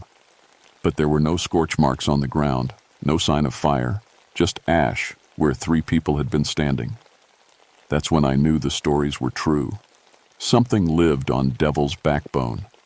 Something that could burn people to nothing without showing a flame. And it was getting stronger. I should have left the mountain that day. Should have radioed for help and walked away from Devil's Backbone forever. But I'd been a ranger for 24 years. This was my forest, my responsibility. If something dangerous was up here, I had to deal with it. The Forest Service sent up a search team for the missing family. I led them to the spot where I'd seen the ash piles, but there was nothing left. The wind had scattered the ashes. All we found were some twisted pieces of metal that might have been camping gear. "Could have been a lightning strike," the team leader said. "Sometimes people just disappear in the mountains." I didn't argue. How could I tell them what I'd really seen? They'd think I was crazy. Maybe I was crazy. Maybe the loneliness and the stress of finding Tom's body had broken something in my head. But deep down, I knew what I'd seen was real. That night, I went back to the fire tower. I told myself I was just doing my job, watching for fires. But really, I needed to understand what was happening on Devil's Backbone. I brought extra batteries for my flashlight and a thermos of coffee to keep me awake. If something was hunting people on this mountain, I wanted to see it clearly. The sun set around 7. By 8 o'clock, the forest was dark as the inside of a cave. No moon, no stars, just thick darkness pressing against the tower windows. I was sipping coffee when I heard footsteps on the trail below. Slow, steady steps, like someone walking carefully in the dark. I turned off my flashlight and listened. The footsteps were coming closer. Through the window, I could see a faint glow moving along the ridge trail, like someone carrying a lantern. But the light was the wrong color. Too orange, too flickering. I picked up my binoculars and focused on the light. It wasn't a lantern. It was a man on fire.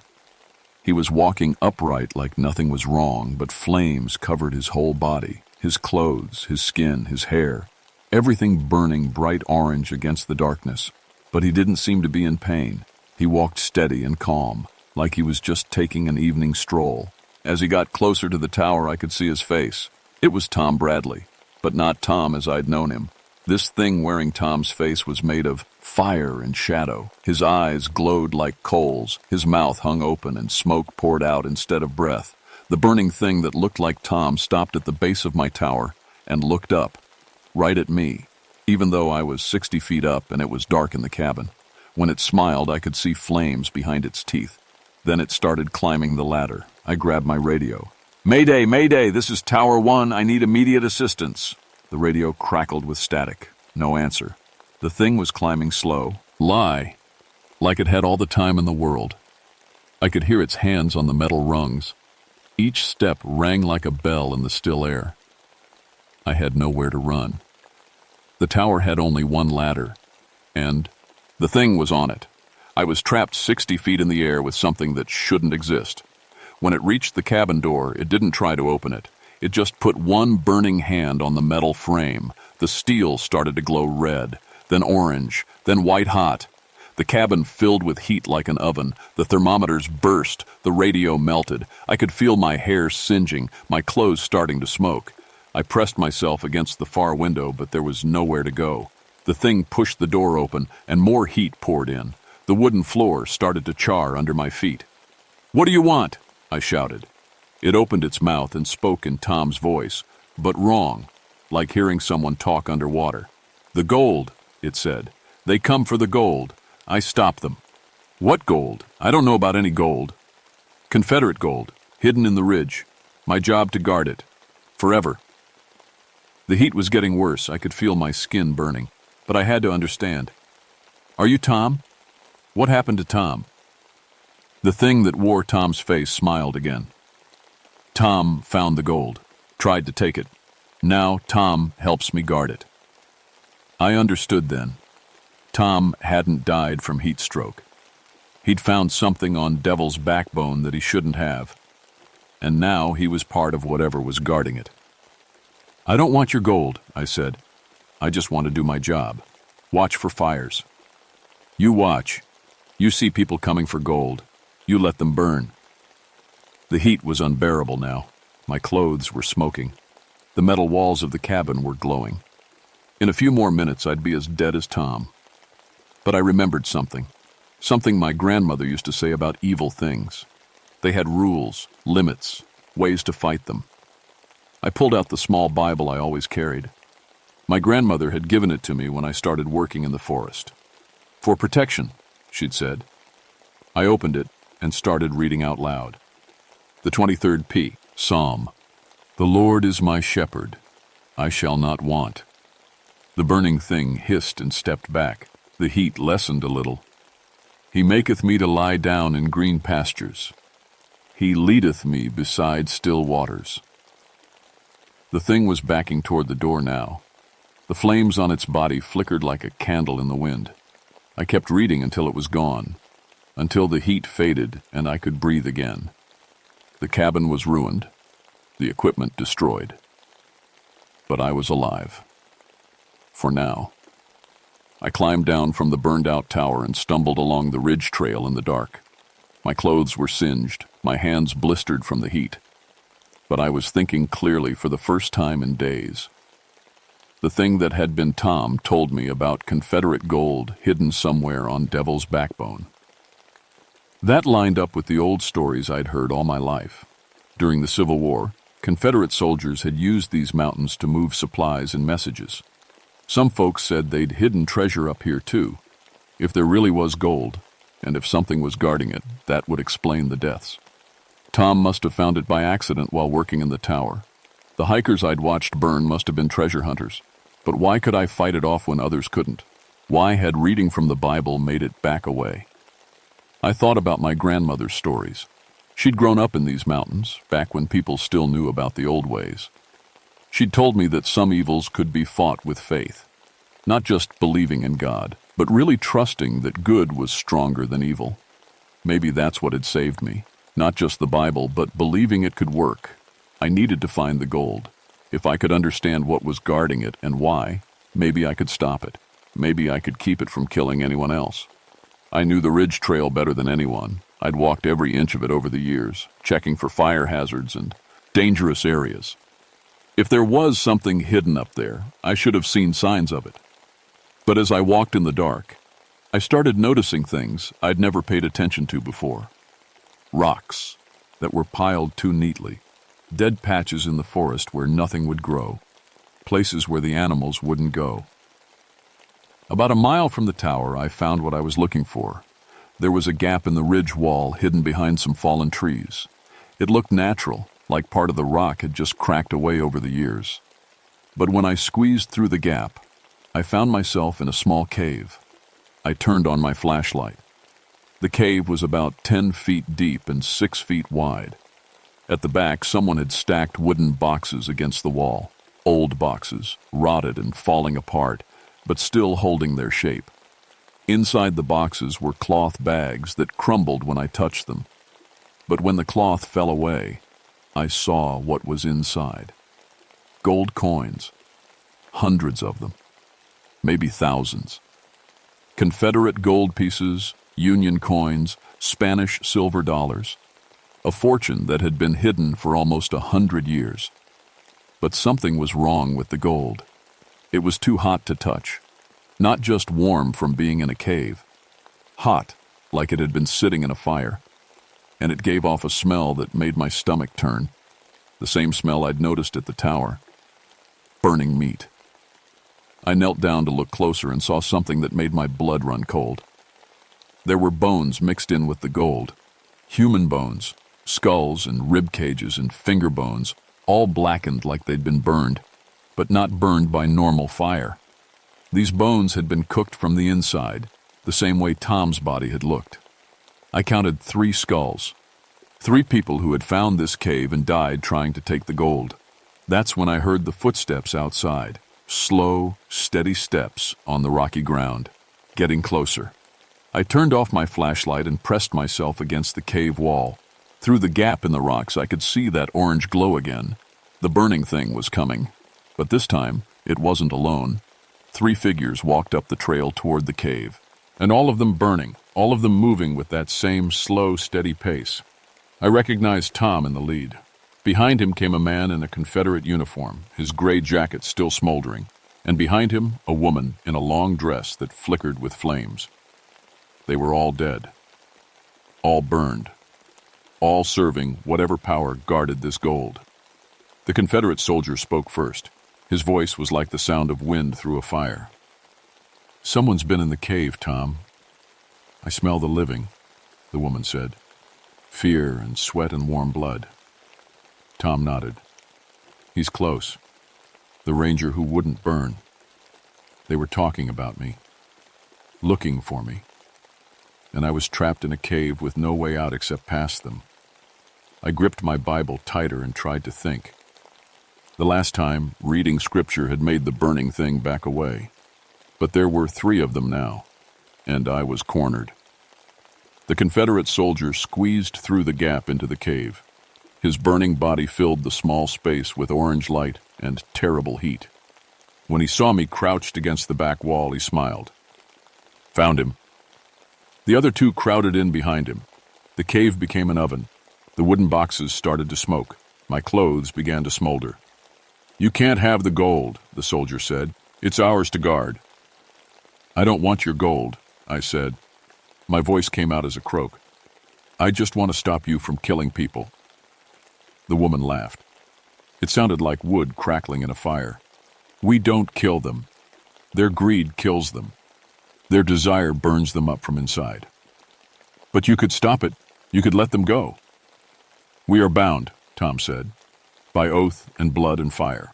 We guard the gold until the South rises again." I understood then. This wasn't just some monster guarding treasure. These were Confederate soldiers who had made some terrible promise. They'd sworn to protect this gold, and that oath had turned them into something evil too. Hat could never rest. But oaths could be broken. Curses could be fought. I stood up, even though the heat was making me dizzy. I opened my Bible to a passage I'd learned as a child. "Put on the whole armor of God," I read out loud, "that ye may be able to stand against the wiles of the devil." The 3 burning figures hissed and stepped back. "For we wrestle not against flesh and blood, but against principalities, against powers, against the rulers of the darkness of this world, The flames on their bodies flickered and dimmed. I kept reading, my voice getting stronger. Above all, taking the shield of faith, wherewith ye shall be able to quench all the fiery darts of the wicked. The woman screamed and burst into bright flame, then faded away like smoke. The Confederate soldier tried to reach for me, but his hand passed right through my arm. He was becoming transparent. Only Tom was left, and he was fighting to stay solid. "You don't understand," he said. "The gold is cursed. Anyone who touches it burns. We're trying to protect people. By killing them? By scaring them away. But they keep coming. They always keep coming." I looked at the bones mixed in with the gold coins. 3 people who had died because they'd been greedy enough to steal cursed treasure. But how many more had died just because they'd gotten too close? How many more would die if this kept going? "There's another way," I said. "Let me help you." What happened next is hard to explain. Tom looked at me with eyes that weren't made of fire anymore, just tired, sad, human. "How?" he asked. "Confess your sins," I said. "Ask for forgiveness. Let go of the oath that's binding you to this place." For a moment, Tom's whole body flickered between flesh and flame, like he was fighting against something that had held him for years. Then he spoke in his own voice, the voice I remembered from when he was alive. "I found the gold by accident. Dropped my water bottle and followed it into the cave. When I saw all those coins, I got greedy, started filling my pockets. But as soon as I touched them, the burning started, from the inside out. And when I died, something made me swear to guard the gold, to stop others from making my mistake." "You can break that oath," I said. "You can choose to let go." Tom looked at the gold, then at the bones, then at me. "What about the others who'll come looking? The treasure hunters?" I thought about that. "We'll seal the cave. Make it so nobody can find it. The gold can stay buried until it's not cursed anymore." Tom nodded slowly. Then he knelt down among the gold and bones and spoke words I'd never heard before. Old words, in a language I didn't recognize. As he spoke, the gold began to lose its hellish glow. The terrible heat started to fade. When he finished, Tom looked up at me one last time. "Thank you," he said. And then he was gone, not in flames or smoke. Just gone, like he'd never been there. I was alone in the cave with a fortune in gold that no longer burned to touch. But I didn't take any of it. I'd seen what greed could do. Instead, I used dynamite from the fire station to bring down the cave entrance. Buried it under tons of rock so no one else would ever find it. The gold could stay there forever, as far as I was concerned. The Forest Service never figured out what really happened on Devil's Backbone. The official report said Tom died of heat stroke, and the missing hikers were victims of a freak lightning strike. I didn't correct them.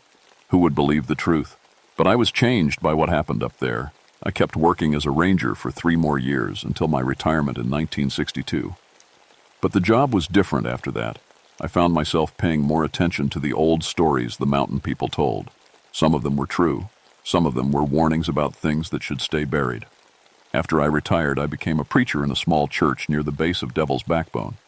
I never told my congregation about what I'd seen on the mountain, but I did preach about the dangers of greed, about the importance of being satisfied with what you have instead of always wanting more. People still hike Devil's Backbone Trail. The fire tower was rebuilt in 1963 with modern equipment that doesn't break down when the temperature gets strange. The Forest Service restricts access during high fire danger, but they think that's because of drought conditions and lightning risk. They don't know about the real danger that used to live up there. But sometimes, on the hottest days of summer, I still get reports from the new tower operators. They say the air shimmers sometimes, like heat waves where there shouldn't be any. They smell smoke when there's no fire. They see things moving on the trail that disappear when they look closer. I tell them it's just their imagination, heat exhaustion, stress from being alone up there too long. But I know better. Some curses take time to fade completely. Some oaths have roots that go deeper than one man's confession and repentance. The gold is still there under those tons of rock. And sometimes, on the darkest nights, I wonder if it's still calling to people, still promising wealth to anyone brave enough or foolish enough to come looking. Most of the time, I don't worry about it. Faith is stronger than fear, and good is stronger than evil. I proved that much up on the ridge, but I still keep my Bible close when I go walking in the mountains. And I still say a prayer for Tom Bradley every night before I go to sleep. Some battles you win, others you just survive long enough to walk away from. The important thing is to remember that some treasures cost more than gold. They cost souls. And once you understand that, you realize that the real treasure isn't what you can take from the mountain. It's what you can leave behind.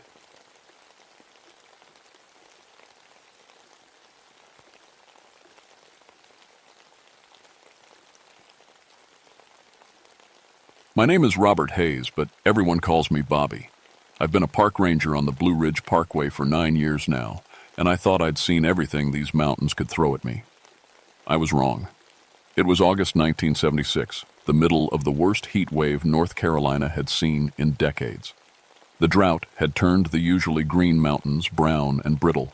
Even the tourists were staying away, except for the brave few who came up to Grandfather Mountain hoping for cooler air.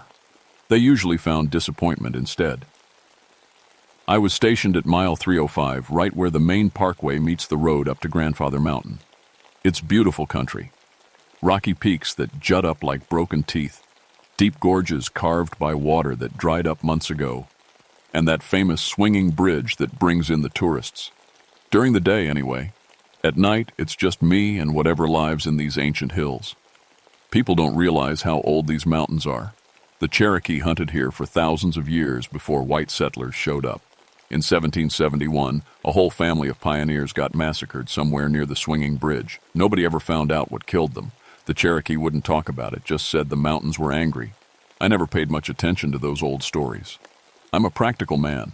Served as a Navy corpsman in Vietnam for 2 tours. Saw plenty of real horror without needing to make up ghost stories. When I came back, I wanted somewhere quiet to heal up. The mountains seemed perfect. In 9 years of ranger work, I've handled 156 medical emergencies.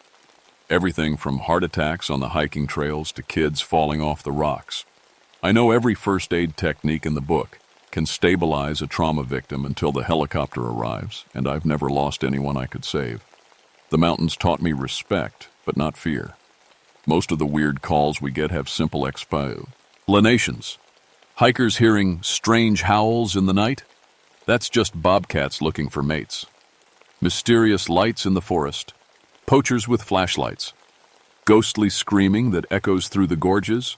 Mountain lions, every time. At least that's what I used to think. The first sign something was wrong came on August 15th. I was doing my evening patrol when I found the Miller family from Ohio. They were sitting in their locked car in the parking area by the swinging bridge. All 4 of them, Mom, Dad, and 2 kids, stone dead. Their faces were frozen in screams. The state police said it was some kind of sudden cardiac episode. All 4 hearts just stopped at the same time. Rare, but not impossible, the coroner told me. High altitude, heat stress, maybe a genetic condition nobody knew about. But I couldn't get those faces out of my head.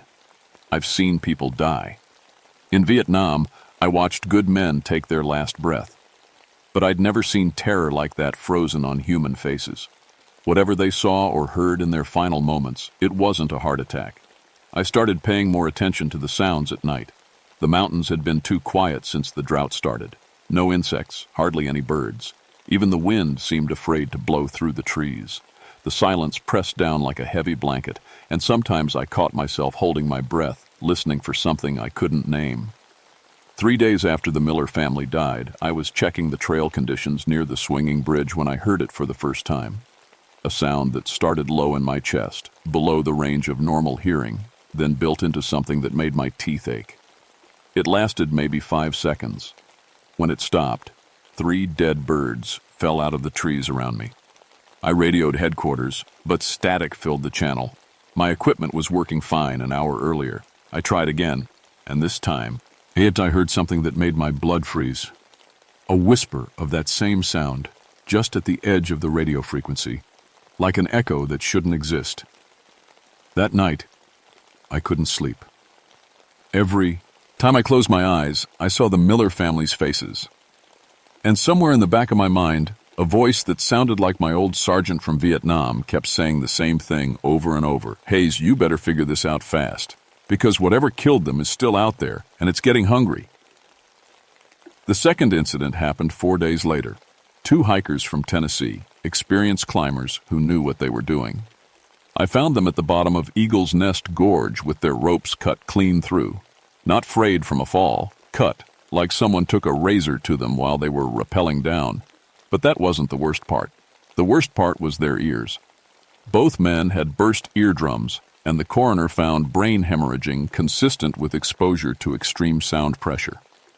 The kind of damage you see in artillery crews who don't wear protection. Must have been a military jet, the state police said. Sonic boom caught them at just the wrong moment. I checked with the Air Force. No flights over the park that day. No jets, no helicopters, nothing that could make the kind of sound that would burst eardrums from the inside out. I started carrying a sound meter with me on patrol, standard Park Service equipment for measuring noise violations from campers. On August 22nd, it saved my life. I was checking the trail markers near the swinging bridge around sunset when the meter started going crazy. The needle swung past the maximum reading and stuck there, vibrating like it was trying to escape the casing. But I couldn't hear anything yet. Then my chest started to hurt. Not pain exactly, but pressure, like someone was squeezing my lungs from the inside. The fillings in my teeth began to ache, and I felt something warm trickling from my nose. Blood. That's when I heard it coming. It started as a whisper of wind through the trees, but wrong somehow. Too focused. Too intentional. The sound built slowly, and I realized it wasn't coming from one direction. It was coming from everywhere at once, bouncing off the rock walls of the gorge, multiplying and amplifying itself. I ran. Behind me, the sound grew into something that wasn't quite a scream and wasn't quite a roar. It was too big for any animal, too controlled for wind, and too alien for anything human. Windows in the visitor center a quarter mile away exploded inward. The sound meter in my hand cracked down the middle. I made it to my ranger station and slammed the door, but the sound followed me inside. It didn't just hurt my ears, it hurt my whole body. I felt like I was being turned inside out, like the sound was trying to pull my skeleton right out of my skin. Then, as suddenly as it started, it stopped. The silence that followed was worse than the sound. It was the kind of quiet you get in a hospital room after the machines stop beeping, when everyone knows something terrible has happened, but nobody wants to say it out loud. I sat in my station for 2 hours, shaking and bleeding from both nostrils, before I got up the nerve to go outside. The parking lot was covered with dead birds. Dozens of them, all fallen from the sky at the same moment. Their eyes were clouded white, and blood had leaked from their beaks. In the visitor center, every piece of glass had shattered. The emergency radio was nothing but static and that faint echo of the sound, playing over and over like a broken record. I drove down to the nearest town and called my supervisor from a payphone, told him about equipment malfunction, possible seismic activity, gas leak maybe. I couldn't bring myself to tell him the truth. Hell, I wasn't even sure what the truth was. But I knew one thing for certain. Whatever made that sound wasn't natural. And it was hunting. The next morning, I went to the local library and started digging through old newspapers. What I found made my hands shake so bad, I could barely turn the pages. 1943. Mysterious sounds terrify grandfather mountain visitors. 3. Dead from heart failure. 1958. Sonic phenomena investigated at Blue Ridge Parkway. Military denies involvement. 1964. Family found dead in car. Unexplained cardiac episodes puzzle authorities. The reports went back to 1771, when the first settlers wrote about the devil's own screaming that killed livestock and drove men mad.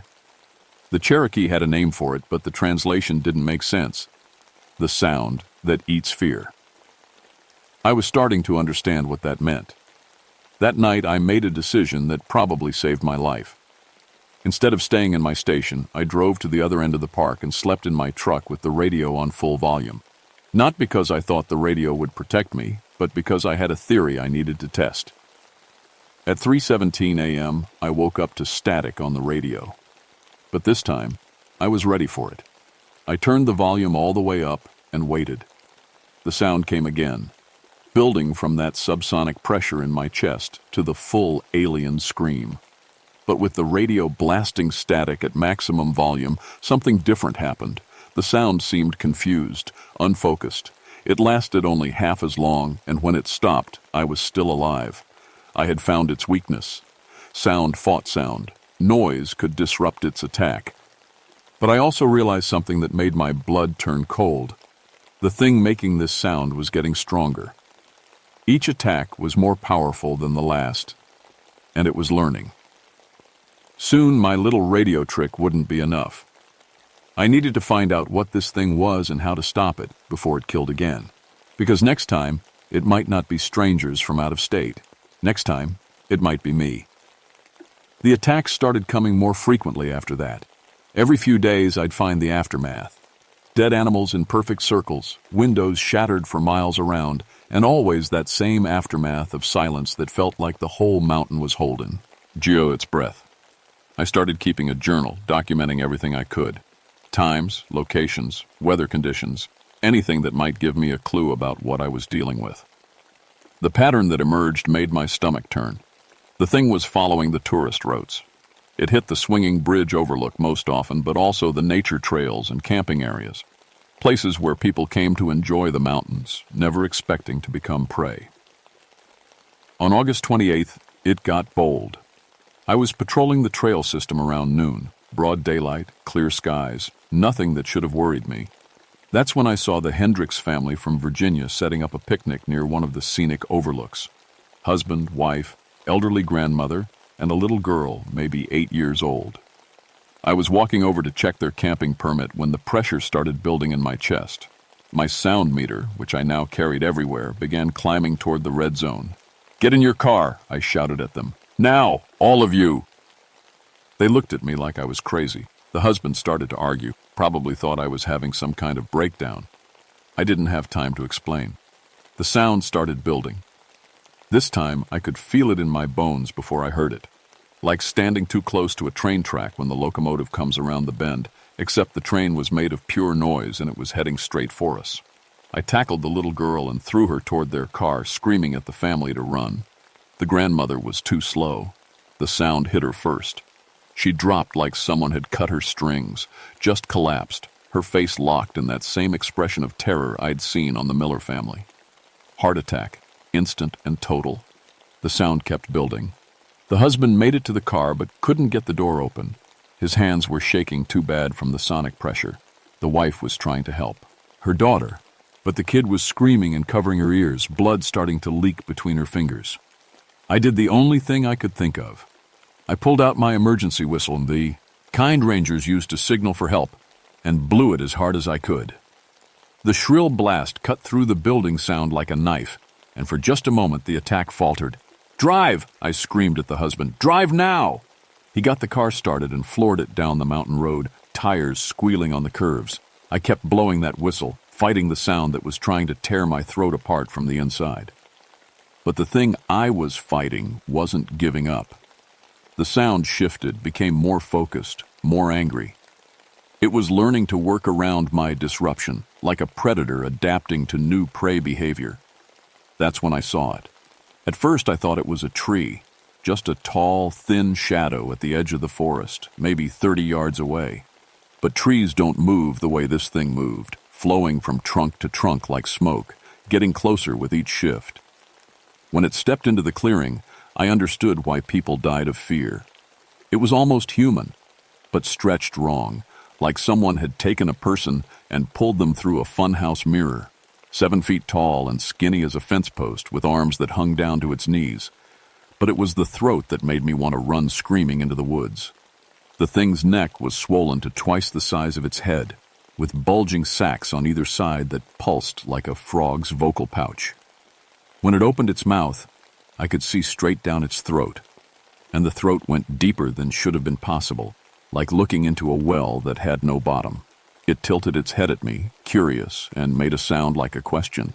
Just a little chirping noise, almost friendly. But that little chirp made my emergency whistle crack in half. Then it smiled. I've never run so fast in my life. Through the trees, over rocks, down trails I knew by heart, with that thing flowing through the forest behind me like a nightmare made of sound and shadow. Every few seconds it would make another little chirping noise just to let me know it was still there, still playing with me. I made it to my ranger station and barricaded the door, but I could hear it outside, circling the building, testing, learning. The windows started to rattle, then crack, then explode inward as it experimented with different frequencies. I grabbed my backup radio and tried to call for help, but all I got was static filled with echoes of that alien voice. It was jamming the signal somehow, cutting me off from the outside world. For 3 hours, it kept me trapped. I could hear it moving around the building, occasionally making those soft, questioning sounds that shattered anything glass within 50 yards. It was studying me, figuring out what I was, what I could do. Then just as the sun was setting, it made a new sound. Not the killing scream I'd heard before, but something worse. Laughter. Low and bubbling, like someone drowning in mud, but definitely laughter. It had decided I was interesting enough to keep alive, for now. When morning came, it was gone, but I knew it would be back. I drove into town and bought every piece of sound equipment I could find. Portable radios, emergency sirens, even a megaphone from the police surplus store. I turned my ranger station into a fortress of noise, ready for the next time. Because there would be a next time. The thing had tasted my fear, and now it knew where to find me. That night, I sat in my station surrounded by radios and sirens, staring out at the dark mountains and wondering how long I could keep this up. How long before my equipment failed, or the batteries died, or I made a mistake that would let it get close enough to finish me. In my journal I wrote, Day 23 since first contact. Entity shows increasing intelligence and aggression. Tourist season continues, more potential victims arriving. Daily. I may be the only one who knows what's really happening up here. I paused, then added, if someone finds this journal, stay away from Grandfather Mountain. Don't trust the silence. And whatever you do, don't let it hear you scream. The final confrontation came on September 3rd, during the Labor Day weekend. The mountains were crawling with tourists despite the drought, families trying to squeeze one last vacation out of the summer. I'd been patrolling constantly, running on coffee and adrenaline, trying to keep people away from the areas where the attacks were worst. That's when I found the historical records that changed everything. I was in the basement of the county courthouse digging through documents from the 1771 massacre when I found the Cherokee testimony. It had been dismissed at the time as savage superstition, but now I understood what they were really trying to tell the white settlers. The thing wasn't just hunting for food or territory. It was feeding on something else entirely, the sound of human terror. The screams of the dying gave it strength, made it more powerful. And the more powerful it became, the more it needed to feed. According to the Cherokee records, it had been dormant for years at a time, waiting for enough people to return to its hunting ground. The drought had brought it out of whatever deep cave it lived in. The heat wave had drawn tourists to the mountains. And I had been ringing the dinner bell with every emergency siren and radio blast, teaching it to associate loud noises with the presence of prey. I had been making it stronger. The sun was setting when I made my decision. I couldn't keep reacting, couldn't keep running. If I was going to stop this thing, I had to face it on my own terms, in a place where I had some kind of advantage. The swinging bridge. It was the one place on Grandfather Mountain where the thing couldn't approach from multiple directions. The bridge spanned a gorge with sheer rock walls. If I could get it out onto that narrow walkway, maybe I could find a way to fight back. I loaded my truck with every piece of sound equipment I owned, plus some special additions I'd picked up in town. Emergency flares, road signal devices, even a few illegal M80 firecrackers left over from my Army days. If sound was this thing's weapon, maybe sound could be its weakness too. The bridge was empty when I arrived, swaying gently in the evening wind 200 feet above the rocky gorge. The tourist season was winding down, and most people were smart enough to avoid the mountains at night. I set up my equipment at the center of the bridge, every speaker and siren aimed outward into the darkness. Then I did something that went against every survival instinct I had. I started making noise. Not just any noise. I made the sounds of prey. I called out like someone lost and frightened, banged metal against the bridge supports, even broke one of my own fingers to get the right kind of pain scream. Every sound designed to attract a predator that fed on human terror. It worked. The pressure started building in my chest before I saw it coming. This time, though, I was ready. I had studied its patterns, learned its rhythm. When the subsonic buildup reached its peak, I triggered every siren and speaker at once. The sound that erupted from my equipment was chaos, sirens, static, recorded emergency broadcasts, all blasting at maximum volume. But underneath it all, I could hear the thing screaming in anger and confusion. My noise wall was disrupting its attack, but it was adapting, learning to work around the interference. Then I saw it flowing up the mountainside, moving faster than anything that size should move, heading straight for the bridge. In the darkness, it looked like a shadow made of liquid nightmare, but when it stepped into the range of my emergency flares, I got my first clear look at what I was really fighting. It was ancient, older than the mountains, older thus, and the Cherokee, maybe older than humans entirely. Its skin was the color of cave limestone, stretched tight over bones that were too long and bent at impossible angles. The throat sacs pulsed with their own phosphorescent light, and when it opened its mouth, I could see rows of teeth designed not for eating flesh, but for shaping sound. It stepped onto the bridge, and the whole structure began to vibrate like a guitar string. My equipment started failing, speakers blowing out, radios shorting out, even the metal bridge supports starting to crack under the sonic pressure. But I had one more trick. During my research, I'd learned something about sound that most people don't know. Every frequency has an opposite, a mirror image that cancels it out. If I could match the thing's scream with its exact inverse, theoretically they would destroy each other. The problem was, I only had one chance to get it right. The creature drew itself up to its full height and opened its mouth for what I knew would be the killing scream. In that moment, I did something that should have gotten me killed. I took off my hearing protection and listened. Really listened, the way I'd learned to listen for wounded soldiers in Vietnam. I tracked every harmonic, every overtone, the exact frequency that made my bones vibrate and my blood sing with terror. And then, using every piece of working equipment I had left, I played it back, inverted. The two sounds met in the air above the bridge like opposing waves on a lake. For just a moment, there was perfect silence. Not the absence of sound, but the presence of two equal and opposite forces canceling each other out. Then the creature screamed in pain and rage, a sound I felt in my soul more than my ears. It lunged at me across the bridge, but the momentum of its own disrupted attack threw it off balance. I watched it fall into the gorge, still screaming, until the sound faded into the distance and was swallowed by the mountain silence. But even as I collapsed on the bridge, blood streaming from my ears, I knew I hadn't killed it. I had hurt it, maybe sent it back to whatever deep place it came from, but creatures that old don't die easy. The mountain was quiet again, but it was a different quiet now. Not the dead silence that had haunted the park for weeks, but the natural quiet of a forest at night, filled with small sounds of life returning. I had bought us time, maybe years, maybe decades, but not forever. The official report blamed everything on a rare geological phenomenon, something about limestone caves and wind pressure creating acoustic anomalies. The dead tourists were explained as unfortunate victims of heat stress and altitude sickness. My partial hearing loss was attributed to prolonged exposure to natural sonic disturbances. Nobody wanted to believe the truth. Hell, I'm not sure I would have believed it either, if I hadn't lived through it. I kept my job as a park ranger, but I was never the same.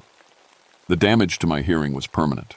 High frequencies sound like broken glass, and I can't hear certain ranges at all.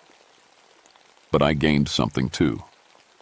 I can hear sounds that other people can't, subsonic frequencies that most humans miss entirely. It's been useful. 3 times in the past year, I've heard the warning signs and evacuated areas before small incidents occurred. Mysterious animal deaths, mostly, and a few tourists who reported feeling strange in certain parts of the mountain. I tell people it's gas leaks from underground caves, and they believe me because they want to believe me. The thing is still down there, somewhere deep in the mountain, healing, maybe, or just waiting. I've learned to read the signs, the way birds behave, the quality of silence in certain areas, the subtle changes in atmospheric pressure that normal people dismiss as weather patterns. I've also learned that Grandfather Mountain isn't unique. There are places like this all over the Appalachians, ANC, and hunting grounds where things older than civilization still prowl the darkness. I've made contact with other rangers, other people who've seen what can't be explained and live to talk about it. We watch, we listen, we keep the tourists safe without them ever knowing they were in danger, most of the time. Last month, a new family moved into the valley below Grandfather Mountain. City folks from Atlanta, looking for a quiet place to raise their kids. They built their house right on the old Cherokee hunting trail, in a spot where the ground has never quite felt solid under your feet. I've been meaning to pay them a visit, maybe suggest they move their bedroom to the other side of the house, away from the mountain.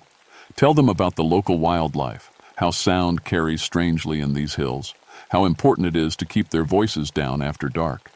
But I keep putting it off, because explaining means admitting, and admitting means accepting that some things can't be fought, only managed, that the mountains keep their own secrets, and we're all just temporary visitors in places older and stranger than we can imagine. Tonight, as I write this, the mountain is quiet, too quiet, the way it gets before a storm. My jury-rigged sound equipment is picking up subsonic vibrations that make my teeth ache, and there's something moving in the deep caves, something that's been sleeping for months and might be starting to wake up.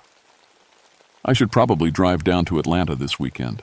Maybe take a vacation, visit some friends from the service, get away from the mountains for a while. But I won't, because someone needs to watch. Someone needs to listen to the silence and understand what it's really trying to say. The Cherokee were right about one thing. The mountains do remember. They remember every scream, every moment of terror, every drop of fear that's ever been spilled on their slopes. And they're hungry for more. If you're reading this, if you found my journal, it probably means I didn't make it through the next encounter. Maybe I got careless, or maybe my equipment finally failed, or maybe the thing down there just got tired of playing games. Whatever happened, remember this. The mountains aren't empty. They're full of things that hunt in the dark, things that feed on fear and grow strong on human screams. And the silence you hear in the deep woods isn't peaceful. It's waiting. Listen to the silence. It's trying to save your life.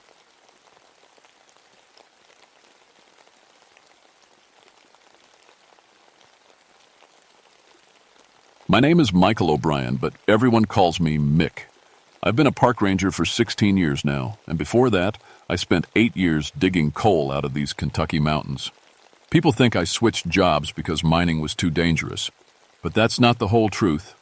I left because I got tired of hearing ghost stories every time something went wrong underground. Mick, I swear I heard voices in Tunnel 7, they'd say. Or, something touched my shoulder in the dark. It was always the same thing. Gas makes you see things that ain't there. Your mind plays tricks when you're scared and tired and breathing bad air. That's what I always told them, and that's what I believed. My daddy died in a mine collapse when I was 12. Crushed under 1 million tons of rock because the company cut corners on safety. No ghosts warned him. No spirits saved his life. Just bad timber and greed. That taught me early that the only things you can trust underground are your equipment, your training, and your own 2 eyes. Now I spend my days making sure nobody else dies the way my daddy did. I secure abandoned mine sites across the Daniel Boone National Forest. Seal them up proper so kids and thrill seekers can't wander in and get themselves killed. In 16 years, I've closed 73 mines. Never lost a person on my watch. December in Kentucky is cold enough to freeze your breath, but this year felt different. Ice storms had been hitting us for weeks, coating everything in a shell of crystal. Made the roads dangerous and the mountains look like glass. The old mining towns scattered through these hills were mostly empty anyway, but the weather made them feel like ghost towns. That's when the call came in. Sheriff's Department found 4 bodies in the Harlan County mine complex. Urban explorers from Louisville, all college kids looking for adventure. They'd somehow got it, and into a mine shaft that was supposed to be sealed tight since 1976. Found them 3 days later when their parents reported them missing. Strangest damn thing, Sheriff Morrison told me over the phone. They were in a chamber that was sealed up solid, no way in or out except through a shaft that's been welded shut for 8 years.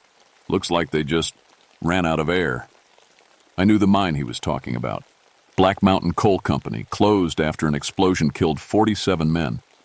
I'd sealed that shaft myself back in '76, right after I started with the Forest Service. Used steel plates and concrete. Nobody should have been able to get inside. But somehow they did. The mine sat on a ridge overlooking what used to be the town of Coalburg. Most of the houses were empty now, just rotting wood and broken windows. The only sound was wind blowing through rusted mining equipment scattered across the hillsides like dinosaur bones. I drove up the access road that December morning with my equipment in the back of the truck. Gas detectors, structural analysis tools, emergency breathing gear, standard procedure for investigating mine incidents. The ice made everything sparkle in the weak sunlight, but it felt wrong somehow. Too quiet. Even the birds had gone somewhere else. The mine entrance looked exactly like I'd left it 8 years ago. Steel plates bolted over the opening, warning signs posted every few feet. Danger, abandoned mine, deadly gases, keep out. But when I got close, I could see scratch marks around the edges of the plates. Fresh ones. Someone had been trying to get in. I radioed back to headquarters. "This is O'Brien at the Black Mountain site. I'm seeing signs of recent entry. Gonna need the full investigation kit and probably a hazmat team." "Copy that, Mick. How recent we talking?" I ran my fingers over the scratches. The metal was still bright underneath. Not rusted yet. "Within the last week, maybe less." Something moved in my peripheral vision. Just a flicker, like someone stepping behind a tree. I turned, but there was nothing there, except shadows and ice-covered rocks. Probably just a deer. These hills were full of wildlife, even in winter. But as I set up my equipment, I couldn't shake the feeling that something was watching me from the darkness beyond those steel plates. Something that had been waiting a very long time for someone to come back. It took me 2 hours to cut through the steel plates. They'd been welded solid, but someone had tried to pry them loose with crowbars or something similar. Whoever did it gave up before getting very far, but they'd made enough noise to wake the dead. Poor choice of words, as it turned out. The air that rolled out of that mine hit me like a punch to the gut. After 8 years sealed up, it should have been stale and dead. Instead, it felt occupied, like walking into someone else's house uninvited. My gas detector started clicking immediately. Methane levels were high, but not dangerous yet. Standard for an old coal mine. I strapped on my helmet, checked my breathing gear, and stepped inside. The main tunnel stretched ahead into darkness, supported by rotting wooden beams that creaked in the wind. My headlamp cut through the black, showing coal dust footprints on the floor. 4 sets, heading deeper into the mine. The college kid's last walk. 20 yards in, I found the first thing that made me stop and think. A lunch pail sat on a wooden crate beside the tunnel wall. Old-style metal box, the kind miners carried in the 1970s. It was dented and rusted, but someone had opened it recently. The latch was clean, no rust or corrosion. Inside was a sandwich wrapped in wax paper, an apple, and a thermos. The sandwich looked fresh enough to eat. I picked up the thermos and unscrewed the cap. Still warm. "What the hell?" I muttered, and the sound echoed down the tunnel like whispered voices. My radio crackled with static. I was too deep underground for a clear signal, but I could make out a few words from headquarters. "Mick, you there? Respond." "I'm here," I said into the radio. "Found some strange things, but nothing dangerous yet. Give me another hour." More static, then nothing. The tunnel split into 3 branches about 50 yards from the entrance. The college kids' footprints went left toward what used to be the main work area. I followed them, my light bouncing off the walls and ceiling. Everything looked normal for an abandoned mine. Rusted equipment, fallen timber, pools of black water. Then I heard the first sound that wasn't mine. Tap, tap, tap. Like someone hitting metal with a hammer. Steady rhythm, coming from deeper in the mine. It stopped when I stopped walking. Started again when I moved forward. I told myself it was water dripping onto metal, or maybe the old timber settling. Abandoned mines make all kinds of noises. But water doesn't keep perfect rhythm, and timber doesn't stop when you stop. The tapping got louder as I followed the footprints deeper into the mine. My gas detector was clicking faster now. Methane levels were rising. I should have turned back, but I needed to find where those kids died. Need to understand how they got trapped in a sealed chamber. The main work area opened up into a cavern the size of a basketball court. Mining equipment sat exactly where the workers had left it in 1976. Picks and shovels, ore carts on rusty rails, support beams that looked ready to collapse at any moment. Everything covered in 8 years of coal dust, except for the equipment that wasn't. 3 pickaxes leaned against the far wall, clean as if they'd just been used. The handles were worn smooth from years of grip, but there was no dust on them, no rust on the metal heads. They looked like someone had been using them yesterday, or this morning. The tapping sound was coming from a tunnel on the other side of the cavern. The college kids' footprints led straight toward it. I followed them, trying to ignore the way my headlamp seemed to dim as I got closer to that tunnel entrance. That's when I found the first body. Jenny Morrison, according to the ID in her backpack. 20 years old, University of Louisville. She was sitting with her back against the tunnel wall, arms wrapped around her knees. No obvious injuries, no signs of struggle. Her flashlight sat beside her, batteries still working. She looked like she'd just decided to sit down and rest, except she was ice cold and stiff as a board.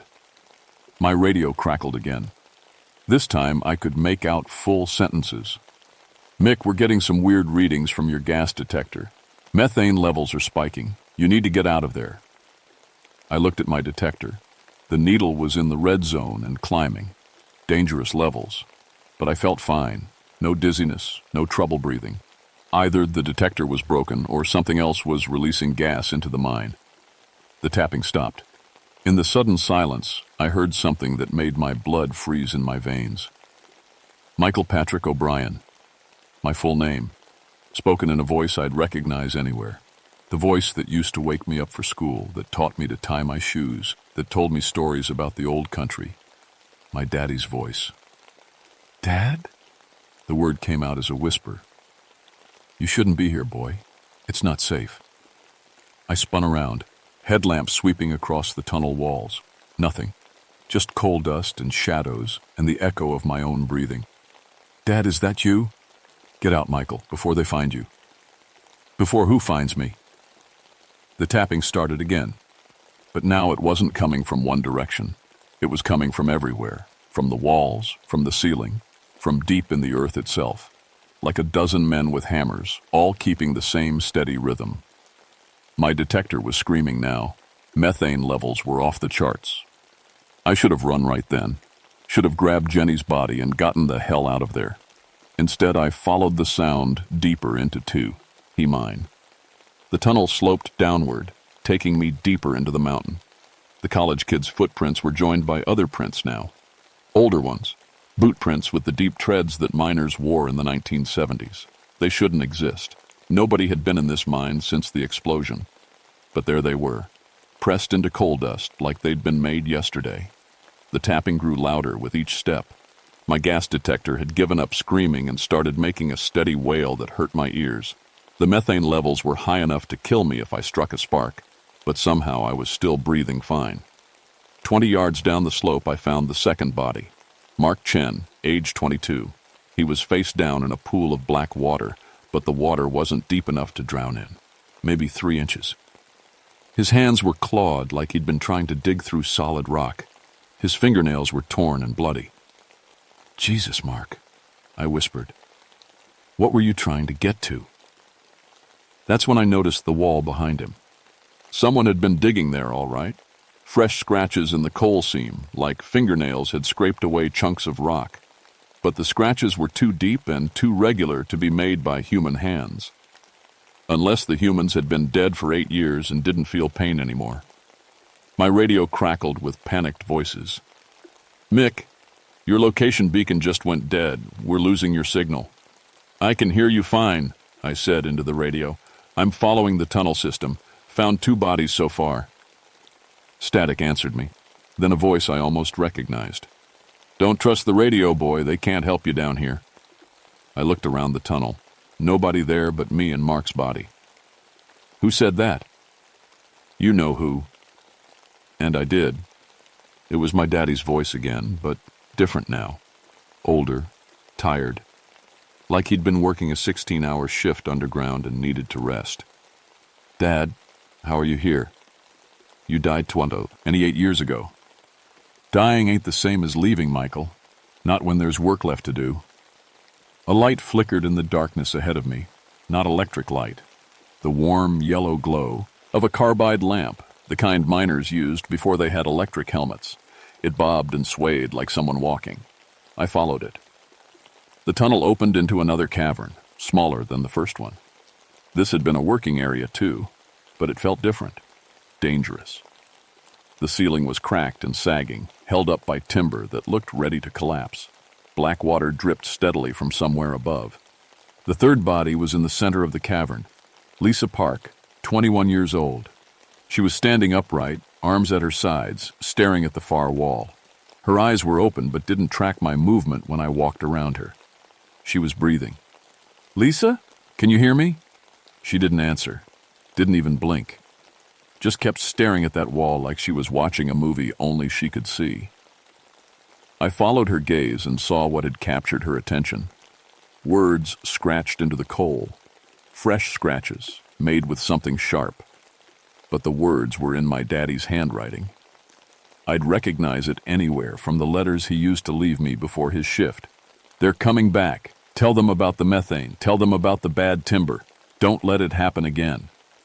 Below that, in different handwriting, 47 dead, all our fault. Company knew, foreman knew, we all knew. And below that, more names, dozens of them. The men who died in the 1976 explosion, including Patrick Sean O'Brien, my daddy. "Lisa, we need to get out of here," I said. "Right now." She turned to look at me for the first time. Her eyes were completely black. Not just the pupils, the whole eye, like they'd been filled with coal dust. "They're still working," she said in a voice that wasn't her own. "They never stopped working, trying to make it safe, trying to warn everyone." "Who's still working?" She smiled with someone else's expression. "The men who died here. Your father, my grandfather, all of them. They can't rest until the mine is safe." The carbide light was getting closer. I could make out a shape behind it now. A man in mining clothes, helmet on his head, tool belt around his waist. He walked with the steady pace of someone who'd spent his life underground. When he got close enough, I could see his face. It was my daddy, exactly like I remembered him, except for the coal dust in his hair and the tired look in his eyes. He looked at me with the same expression he used to have when I got in trouble as a kid. "You shouldn't have come down here, Michael." "I had to. It's my job." "Your job is keeping people safe, not digging up the past." 4 people are dead, Dad. I need to understand why." He gestured to the cracked ceiling, the rotting timber, the pools of methane-contaminated water. "Same reason we're dead. The mine ain't finished with us yet." That's when I heard the 4th body before I saw it. Tom Bradley was screaming somewhere deeper in the mine, high, terrified screams that echoed through the tunnels like a siren. He was still alive. "I have to help him," I said. My daddy shook his head. "You can't help him, boy. He's already seen too much. Just like the girl." Lisa was still staring at me with those black eyes. "They're coming," she said. "All of them. 47 angry ghosts who want their story told."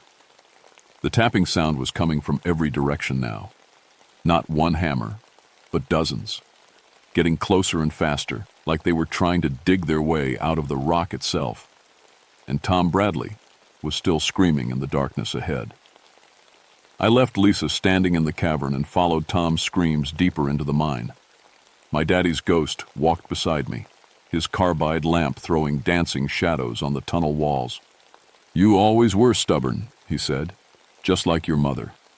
"Tell me what really happened here, Dad. The explosion. What caused it?" He was quiet for a moment. The only sounds were our footsteps and Tom's distant screaming. "We knew the methane levels were too high," he finally said. "We knew the timber was rotting. Told the foreman, told the company safety inspector. They said keep digging or find another job.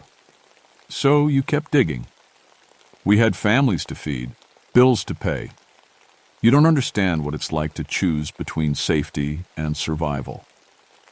But I did understand. I'd made the same choice 8 years ago when I sealed this mine. I knew there were other entrances, other shafts that needed to be secured, but the company was in a hurry to limit their liability. They paid me to seal the main entrance and call it done. Tom's screams stopped abruptly. We found him in a chamber at the end of the tunnel, a natural cave that had been expanded by mining equipment. The walls were covered in more scratched messages, hundreds of them. Names, dates, warnings about gas levels and structural problems. A historical record written in desperation by men who knew they were going to die. Tom was on his knees in the center of the chamber, staring at one particular message.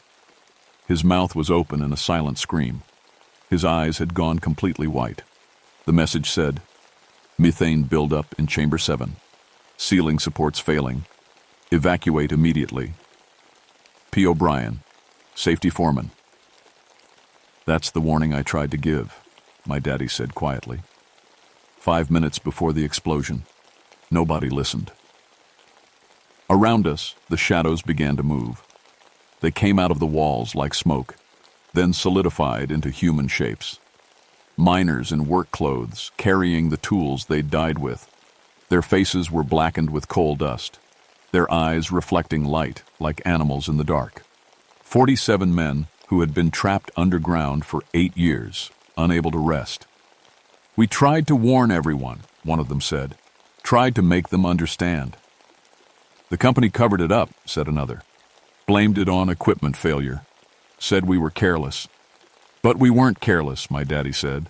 "We were murdered. Killed for the sake of a few extra tons of coal that..." The ghosts moved closer, surrounding us. I could smell them now, coal dust and methane and the metallic scent of fear. Tom whimpered but couldn't seem to move. "What do you want?" I asked. "Justice," they said in unison. "Truth, the real story told." "I can do that. I can make sure people know what really happened." My daddy shook his head. "It's too late for that, boy. We're past the point of telling stories." The chamber began to shake. Dust fell from the ceiling, and somewhere deep in the mine, timber cracked like gunshots. The whole mountain seemed to be shifting, settling into a new position. "The mine's collapsing," I said. "It's been trying to collapse for 8 years," my daddy replied. "We've been holding it up, keeping it stable, waiting for someone to come back and fix what was broken. I sealed the main entrance. I thought that was enough. Sealing ain't fixing. There are 11 other shafts that connect to this system. Methane gas has been building up in all of them. One spark and the whole mountain will blow." Tom suddenly stood up and turned to face me. His white eyes were full of tears. "They want me to stay," he said in a voice that was barely human. "They want all of us to stay and help them hold up the mountain." "That's not going to happen," I said. "We're all getting out of here. Right now." The ghosts began to laugh. 47 voices in harmony, echoing through the chamber like a church choir gone mad. "You can't leave, Michael," my daddy said.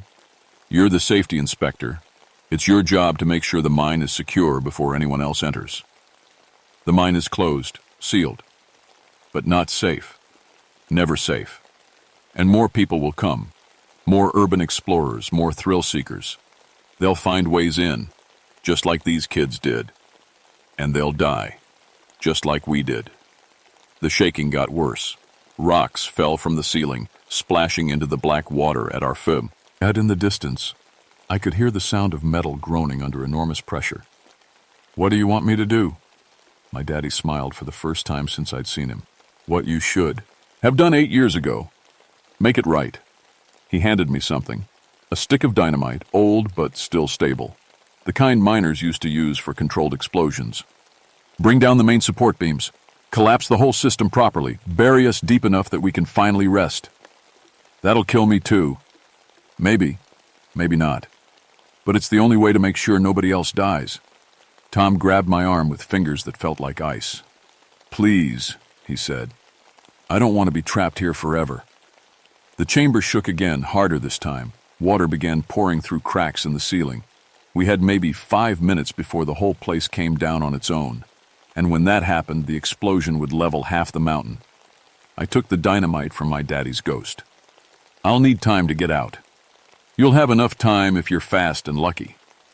I looked around at the 47 faces watching me. Men who had died because someone else decided their lives weren't worth the cost of safety.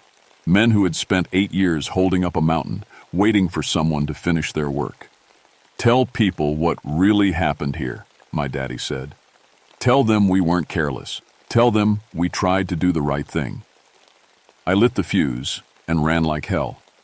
I made it to the main cavern before the first explosion hit. The sound was like the mountain screaming in pain, a deep rumble that shook dust from every surface and made my teeth ache. I grabbed Lisa Park and threw her over my shoulder. She was light as a feather and cold as ice, but still breathing. The tunnel back to the entrance was collapsing behind us as we ran. Support beams cracked and fell, sending up clouds of coal dust that made it impossible to see. My headlamp flickered and died, but somehow I could still see the way forward. A warm yellow light was leading us out, bobbing and weaving through the falling debris. My daddy, his carbide lamp, showing us the way home one last time. Tom Bradley was right behind us, moving faster than any human should be able to move.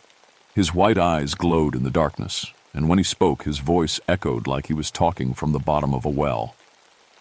"They're free now," he said. "All of them. They can finally rest." We reached the main entrance just as the second explosion hit. This one was bigger, a controlled blast that brought down the entire tunnel system in sequence. I threw Lisa outside and dove after her as tons of rock sealed the mine entrance forever. When the dust settled, there was nothing left but a pile of rubble where the mine opening had been. No way in, no way out. The mountain had finally claimed what was always its own. Lisa came around slowly, her eyes returning to normal brown instead of coal black. She didn't remember anything from inside the mine except following a warm light through dark tunnels. Tom Bradley wasn't so lucky. He spent 2 weeks in the psychiatric ward, talking about voices in the dark and men who wouldn't stay dead.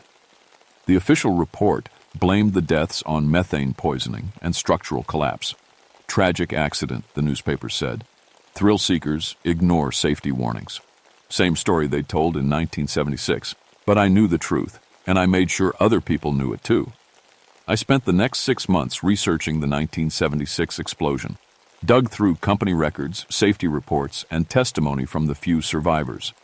Found evidence that Black Mountain Coal Company knew about the methane buildup and the failing support structures. Found memos where executives discussed acceptable casualty rates versus production costs. Found my daddy's name on every safety report he'd filed in the weeks before the explosion. I published everything I found. Newspaper articles, magazine stories, a book about mining safety and corporate negligence. Made sure the families of the 47 dead miners got the recognition they deserved.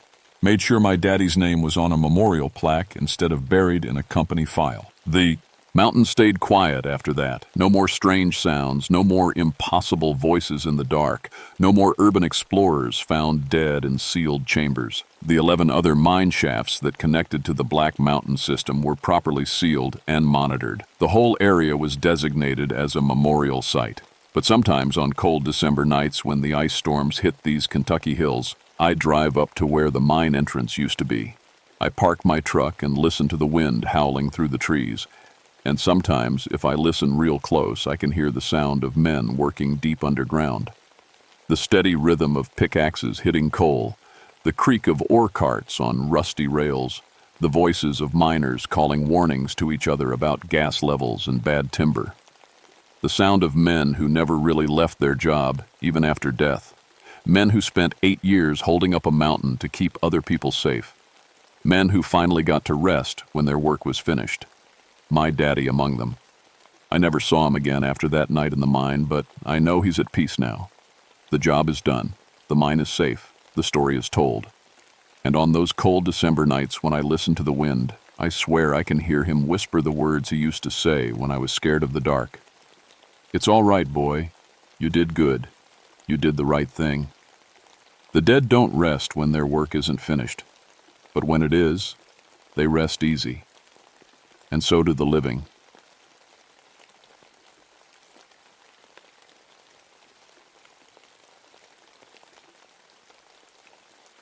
My name is Clayton Whitmore, and I've been a park ranger in the Great Smoky Mountains for 19 years. Started back in '54, right after I got home from Korea.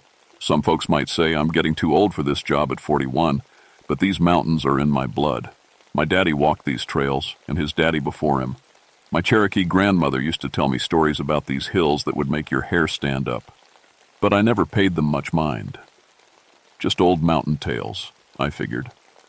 It was late November of '73 when everything changed. The first hard freeze had come early that year, and thick fog hung in the valleys like smoke from a dying fire. I was sitting in my office at Cades Cove, going through reports and drinking coffee that had gone cold hours ago when the call came in. "3 college kids missing," Sheriff Tom Bradley told me over the crackling phone line. "Been gone 2 days now. Last seen heading toward Cataract Falls." I knew that hollow well. 6 miles in from the main trail, it's a place where the mountains fold in on themselves like cupped hands. Deep limestone caves run through those hills, and the old-growth hemlocks block out most of the sun even in summer. It's beautiful country, but it can turn deadly fast if you don't know what you're doing. "What were they doing out there?" I asked, already reaching for my pack. "Some kind of school project. Research on Cherokee folklore or something." I felt a little chill run up my spine, though I couldn't say why. My grandmother's voice seemed to whisper in my ear. "Some places don't want to be studied, Clayton."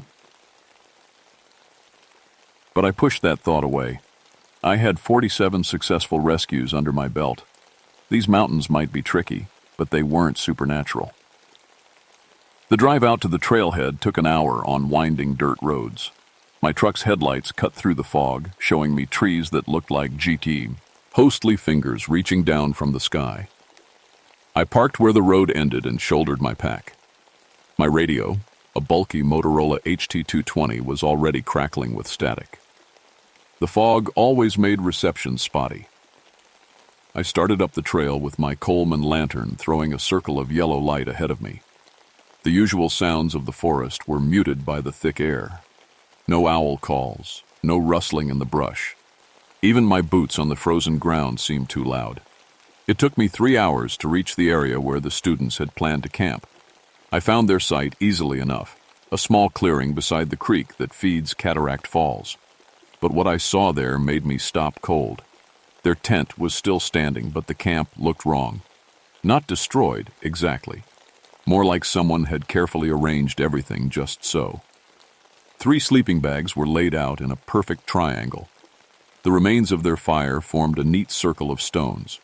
Their backpacks sat in a straight line, contents folded and stacked with military precision.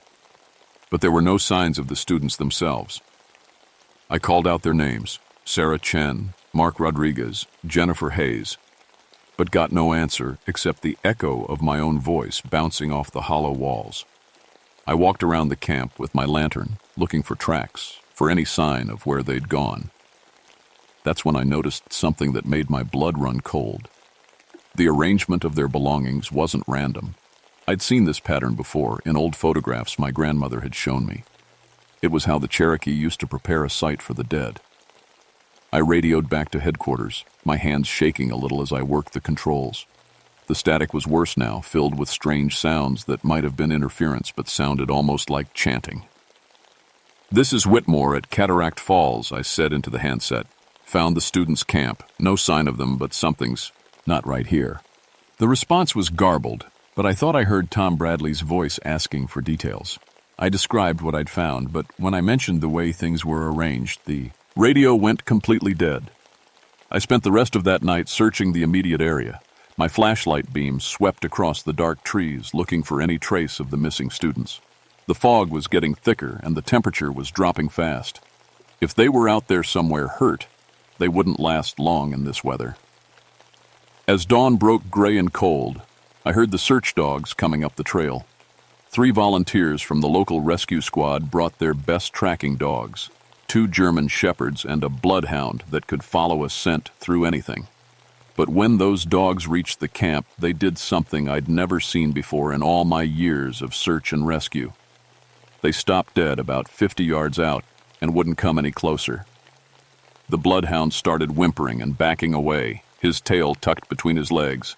The shepherds just stood there shaking, like they were looking at something terrible that I couldn't see.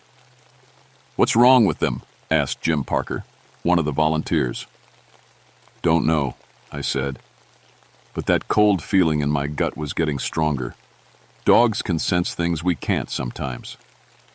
We tried coaxing them forward with treats and commands, but it was no use. Those dogs would not enter that hollow. Finally, we had to leave them tied up back on the main trail while we continued the search on foot. That's when I first noticed the silence. In 19 years of walking these mountains, I'd never heard quiet like that. No birds singing, no insects buzzing, no wind moving through the trees. Even the creek seemed to flow without making a sound. The silence pressed against my ears like I was underwater. "You feel that?" Jim whispered. I nodded. We all felt it. Something was watching us. We spread out and started a grid search, calling the students' names every few minutes.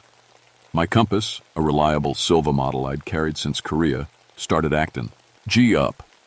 The needle spun in lazy circles, unable to find magnetic north. I shook it and tapped the glass, but it wouldn't settle. Around noon, we found the first body. Sarah Chen was lying at the base of a massive hemlock, maybe a quarter mile from the camp. She looked peaceful, like she'd just laid down for a nap. Her eyes were closed, hands folded across her chest, but something was terribly wrong. "Jesus," Jim breathed. How old was she supposed to be? 20, according to the missing person report.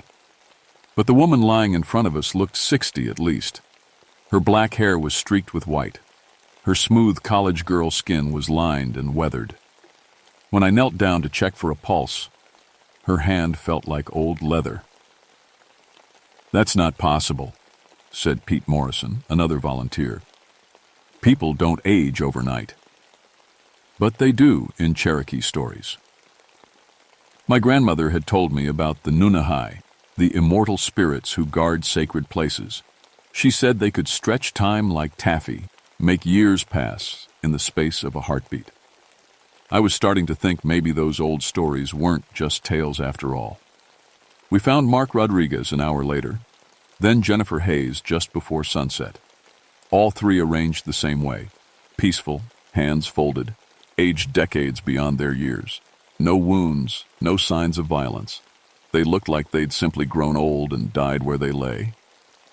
By the time we carried the bodies back to the main trail, full dark had fallen. The volunteers were spooked and ready to get out of those hills. I didn't blame them. Every shadow seemed to move. Every crack of a branch sounded like footsteps. As we loaded the bodies into the truck, my radio crackled back to life.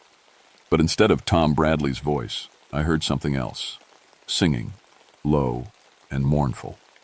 Cherokee words I half remembered from childhood. "You getting this?" I asked Jim. He looked at me funny. "Getting what?" Radio's been dead all day.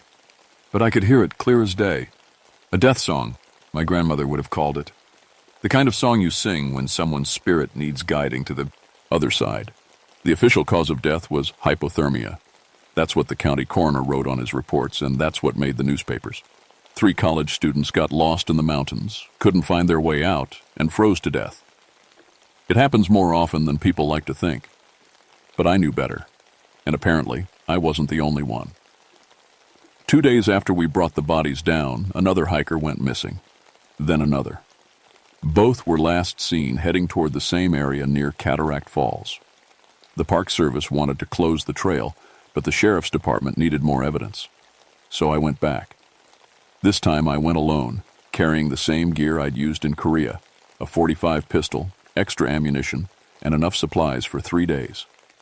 I told myself I was just being thorough, doing my job. But deep down, I knew something was calling me back to that hollow. The fog was even thicker this time, so dense I could barely see 10 feet ahead. My flashlight beam seemed to get swallowed up by the gray mist. Every step echoed strangely, like I was walking in a vast empty room instead of a narrow mountain valley. I reached the students' campsite just after midnight. Someone had been there since our last visit. The tent was gone, but the sleeping bags were back, arranged in that same triangle pattern. Fresh wood had been stacked beside the fire pit. 3 smooth stones sat where the students' heads had been. That's when I saw my first ghost. He was standing at the edge of the clearing, just at the limit of my flashlight beam. A Cherokee warrior in traditional dress, leather leggings, bone chest plate, feathers in his long black hair. He looked solid as any living man, except I could see the tree branches behind him through his body. Our eyes met across the clearing. His face was painted for war, but his expression was sad rather than angry. He raised one hand, palm out, and what might have been a greeting or a warning. Then he faded away like smoke. I should have been terrified. Any sane man would have run screaming back down the trail, but all I felt was a strange kind of recognition. I'd seen that face before, in old photographs my grandmother kept in a cigar box under her bed. "Grandfather," I whispered to the empty air. The temperature dropped 20 degrees in as many seconds. My breath came out in white puffs. Ice began forming on the creek stones with little crackling sounds. And then I heard the voices.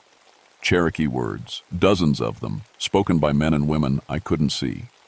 They seemed to come from the trees themselves, from the rocks and the water and the cold night air. I couldn't understand most of what they were saying, but I caught a few phrases my grandmother had taught me. Sacred ground, defiled, protected, go back. Instead of leaving, I sat down on a fallen log and took out my grandfather's tobacco pouch. It was something my grandmother had given me before she died, something she said would help me talk to the spirits if I ever needed to. "I hear you," I said to the darkness, "but people are dying. I need to understand." The voices stopped. The silence that followed was so complete I could hear my own heartbeat. Then slowly they came out of the mist, dozens of them, Cherokee men, women, and children, all dressed in the old way. Some looked like warriors. Others wore the simple clothes of farmers and hunters. A few of the women carried babies. All of them looked at me with eyes full of ancient sorrow. One of them stepped forward, an old man with a lined face and silver hair braided with hawk feathers. When he spoke, I understood every word, even though he was speaking Cherokee. "You have the blood," he said, "but you forgot the old ways." "My grandmother tried to teach me," I said. I didn't listen. "The young ones came here asking questions about our people. They meant no harm, but they brought tools that hurt the earth, metal instruments that cut into sacred soil. They took photographs of things that should not be seen by outside eyes." I thought about the students' research project. Archaeological surveys, probably. Ground-penetrating radar. The kind of tools that could disturb ancient graves. "So you killed them?" The old man shook his head. "We showed them the weight of time, the burden of protecting sacred places.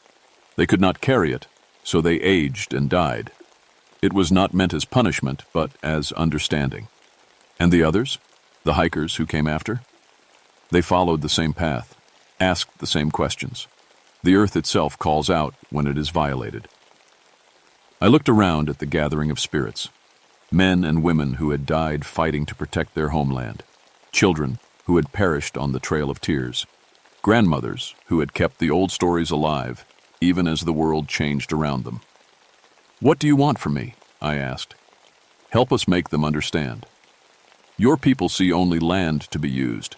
They do not see the spirits that dwell here, the bones that rest beneath their feet. You have the blood of both peoples." You can speak for us." The spirits began to fade as dawn approached, but not before the old man pressed something into my hand.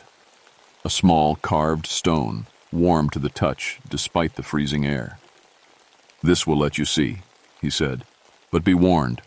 Once you truly see, you cannot unsee." I made it back to town just as the sun was coming up, my mind racing with everything I'd seen and heard. But before I could even file my report, Sheriff Bradley was waiting for me at the ranger station with bad news.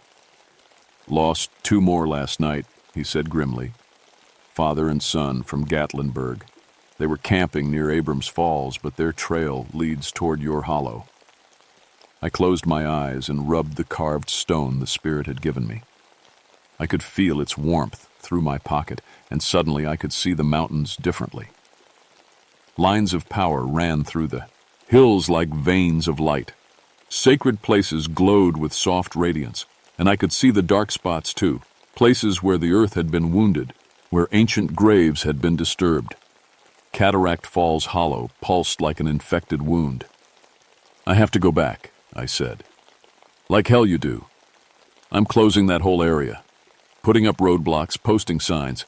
Nobody goes in there until we figure out what's happening." But I knew roadblocks and signs wouldn't stop it. The spirits were protecting something in that hollow, something so important they would kill to keep it safe. And they would keep killing until people understood. I went anyway. This time I didn't even try to bring backup. I loaded my pack with sage and tobacco, eagle feathers and sweetgrass. Things my grandmother had taught me were sacred to the Cherokee. If I was going to face the Nunahigh again, I would do it with respect.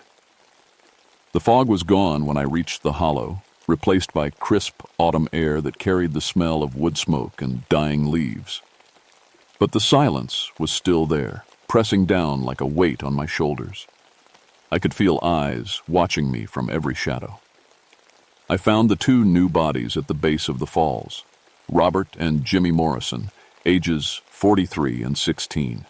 They looked like they'd aged 30 years each before dying peacefully in their sleep. Their camping gear was arranged in the same careful pattern I'd seen before. That's when the Nunahigh showed themselves in full force. They came out of the trees, up from the creek, down from the rocky walls of the hollow, hundreds of them, warriors in war paint, elders in ceremonial dress, women carrying sacred objects, children who had died too young, all the Cherokee who had ever lived and died in these mountains. The old man from the night before stepped forward again, but this time he wasn't alone. Behind him stood a woman I recognized from my grandmother's stories. Beloved woman, they called her, a spiritual leader whose word was law among the people. "You came back," she said.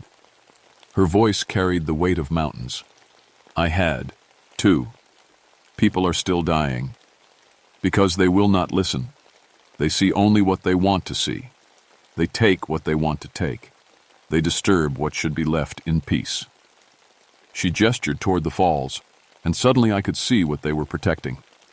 Hidden behind the curtain of water was a cave mouth, and beyond that, a burial chamber older than anything I'd ever imagined. Hundreds of Cherokee had been laid to rest there over the centuries, chiefs and medicine men, mothers and warriors, the bones of my own ancestors. "Your people want to build a road through this valley," she continued. "They want to bring buses full of tourists to see the quaint Indian ruins. They want to put our sacred places behind glass like museum pieces." I felt sick. I'd heard rumors about development plans, about pressure from the tourism board to open up more of the backcountry, but I hadn't known they were targeting this area. "That can't happen," I said. "Then stop them. Use your authority. Use your voice. Make them understand that some places are not meant for the living." "And if I can't?" The beloved woman's expression grew sad. "Then more will die. And eventually, we will have to deal with you as well." I felt the truth of her words like a cold knife in my chest. The Nunahigh weren't evil. They were desperate. They were the last guardians of a sacred trust, and they would fulfill that trust no matter the cost. "There's another way," I said slowly. What if I could get the area officially protected? Designated as a cultural site. No development, no tourism. Just respect. The spirits looked at each other, having some kind of silent conversation. Finally, the old man nodded. You would do this, even knowing it might end your career? Your people do not like those who side with the dead. My grandmother always said the dead deserve their rest. I should have listened to her soon. The beloved woman stepped closer, and I could feel the weight of centuries in her gaze. If you fail us, Clayton Whitmore, you will join us. Is your word worth your life? I thought about all the people who had died because I hadn't paid attention to the old stories. All the people who would die if this continued. I thought about my grandmother's voice, telling me about the spirits that lived in these hills. Yes, I said. My word is worth my life. She reached out and touched my forehead with one translucent finger. Pain shot through my skull like lightning, and I felt something fundamental change inside me. When I looked at my hands, they were older, lined and spotted like a man of 60. The spirits had taken 10 years of my life as a down payment on my promise. Now you understand the cost, she said. Do not forget.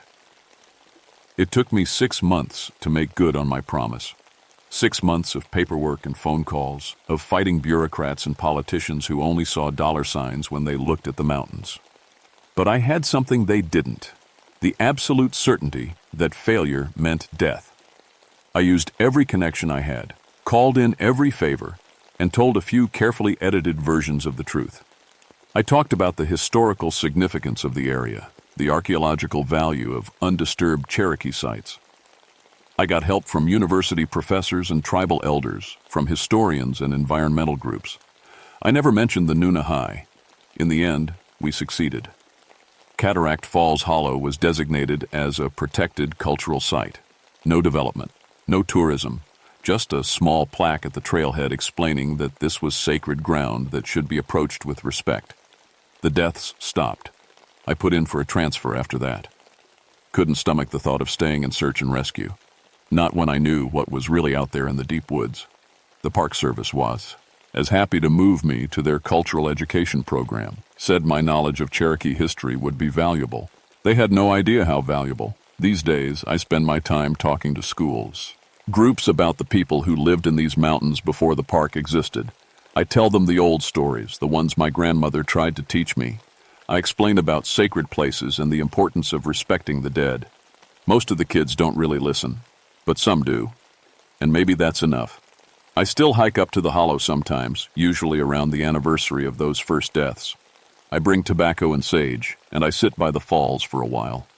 The spirits don't show themselves anymore, but I can feel them watching. Approving, I hope.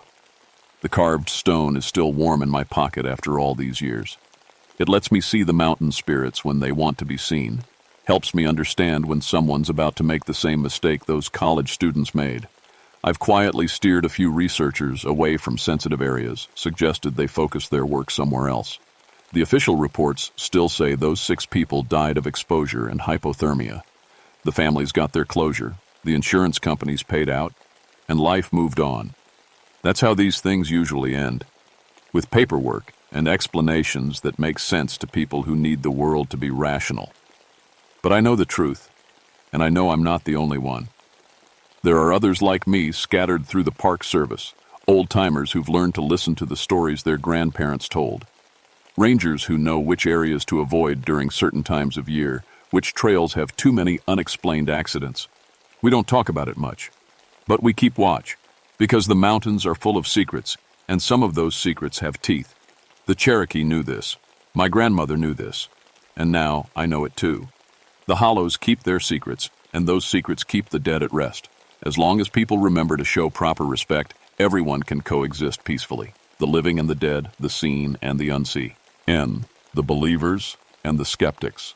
But if you ever find yourself hiking in the deep woods, and the birds suddenly stop singing, and your compass starts spinning like a child's toy, and you feel like something ancient is watching you from the shadows, turn around, walk away, don't ask questions. Some places demand respect, not just from the living, but for the dead. Trust me on this. My name is Clayton Whitmore, and I learned this lesson the hard way.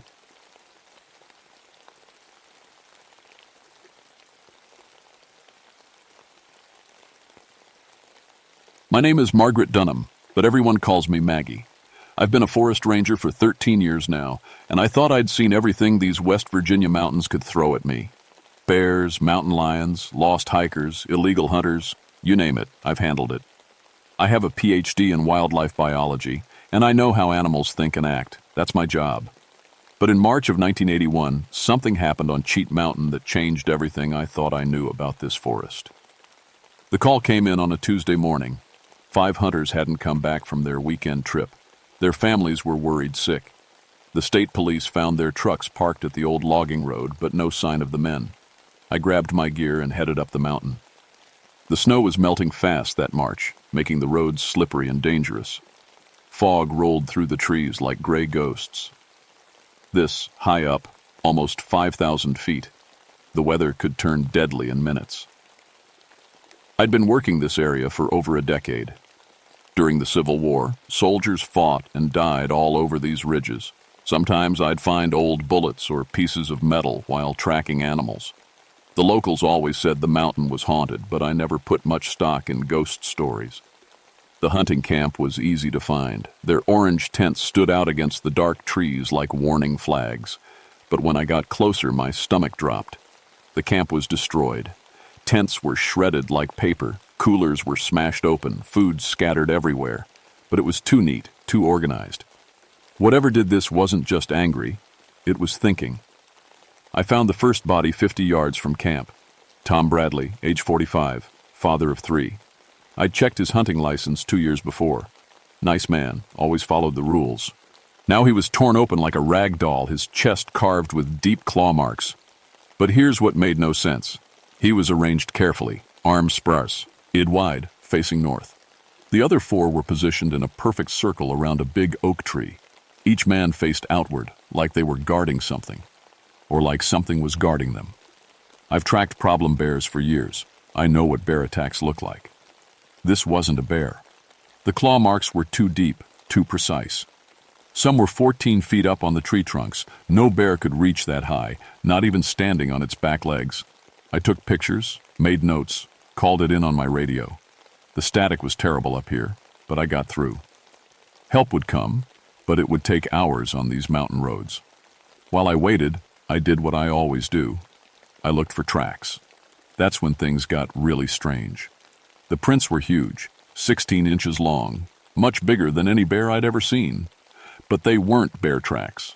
These had a thumb. A real thumb, like a person's hand, but massive. And they walked on 2 feet, not 4. I made plaster casts like I always did. Professional procedure, just like I learned in school. But my hands were shaking as I mixed the plaster. 15 years studying predators, and I'd never seen anything like this. The fog got thicker as the day wore on. The forest went completely quiet. No birds, no squirrels, nothing. Even the wind seemed to hold its breath. In all my time out here, I'd never heard silence like that. Something was watching me. I could feel it like pressure against my back. Every time I turned around, the trees looked normal, but that feeling never went away. When the state police finally arrived, they took one look at the scene and called it in as a bear attack. "Biggest damn bear tracks I ever saw," the sergeant said. "Must have been a real monster." I wanted to argue, but what would I say? That something with thumbs had killed 5 men and arranged them like pieces on a chessboard? That would end my career real fast, well, till I knew the truth, even if I couldn't prove it yet. Something lived on this mountain that shouldn't exist. Something smart enough to plan and strong enough to tear apart 5 armed men, and now it knew I was looking for it. The official report called it a bear attack, case closed. But I couldn't let it go. Those men had families. They deserved to know what really killed them. I came back to Cheat Mountain the next week with better equipment. Radio telemetry gear, night vision scope, motion cameras, everything I used to track problem wildlife. If this thing was still up here, I'd find it. The weather had turned nasty. Late snow mixed with freezing rain, making every step dangerous. Perfect hunting weather if you knew what you were doing. I'd been tracking animals in conditions like this since I was a kid, following my dad through these same woods. I set up my base camp 2 miles from where the hunters died. Close enough to investigate, far enough to stay safe, or so I thought.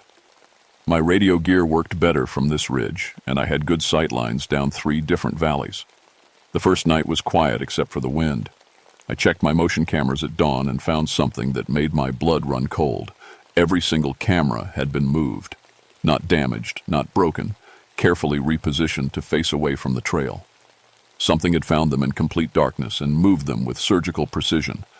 I reset the cameras and added more. If this thing wanted to play games, I'd show it how a professional worked. The second night, I heard it. Footsteps. Big, heavy footsteps circling my camp just outside the light from my fire. They'd stop when I looked up, start again when I went back to my notes. Around and around like a wolf testing a trapped animal. I grabbed my spotlight and swept the tree line. Nothing. Just empty forest and falling snow. But I knew something was out there. After 13 years in these woods, you develop instincts about being watched. The footsteps stopped. The forest went dead quiet again. That unnatural silence that raised every hair on my body.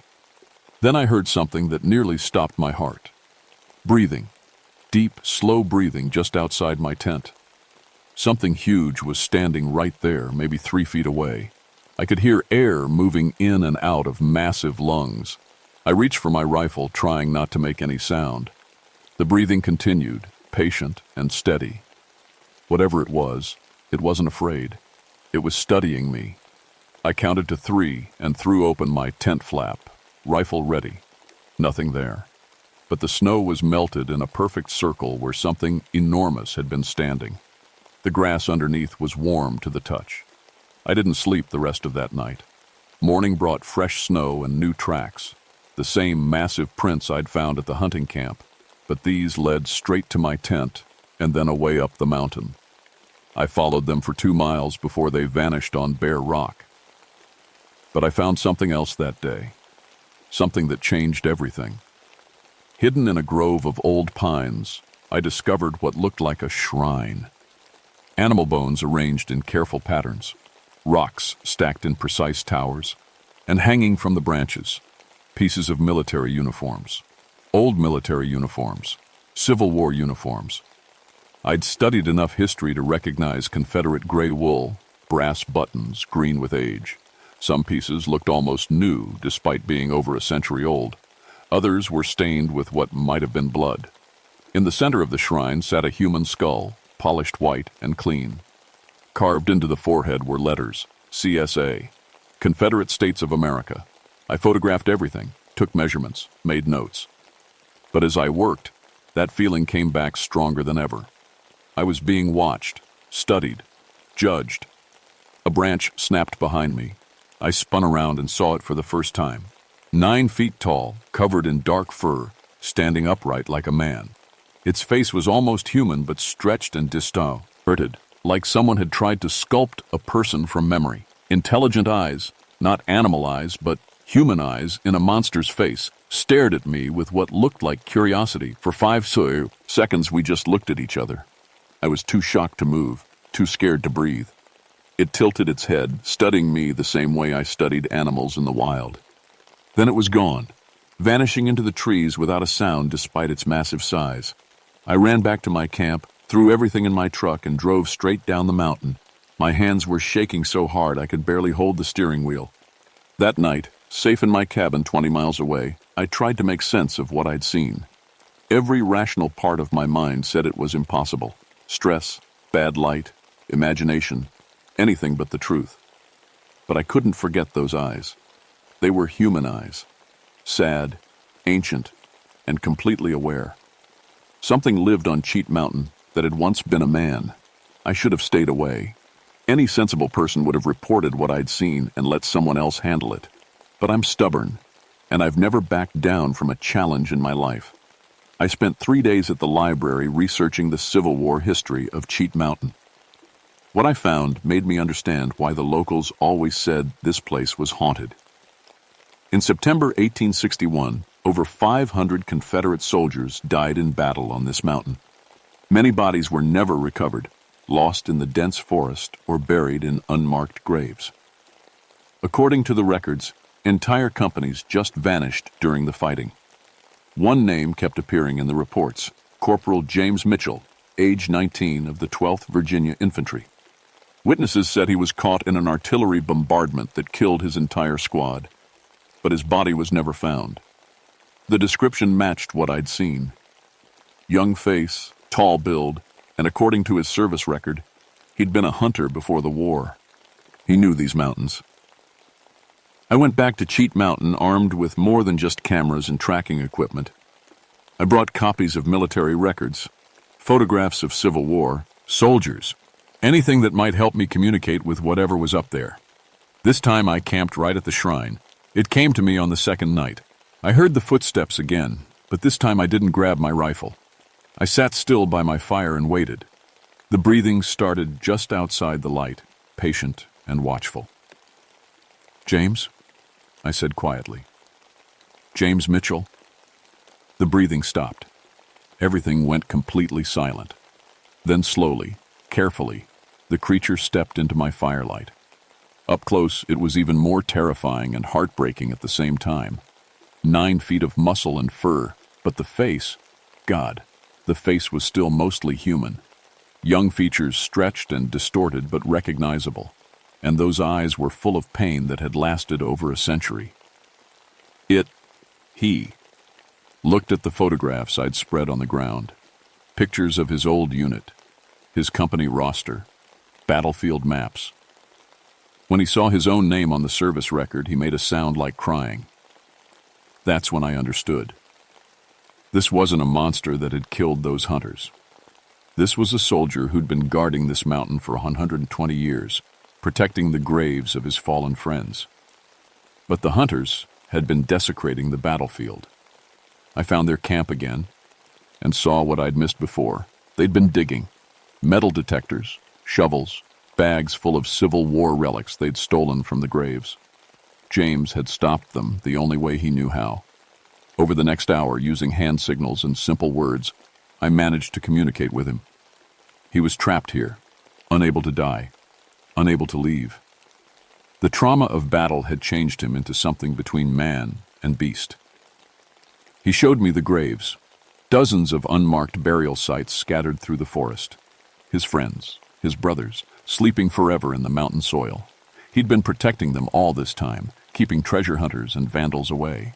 But something else was happening to him. The years of isolation and grief were making him more animal, less human. He was losing himself piece by piece, and he knew it. That's when he told me why he'd revealed himself to me. He needed help. Not to be killed or captured, but to be remembered.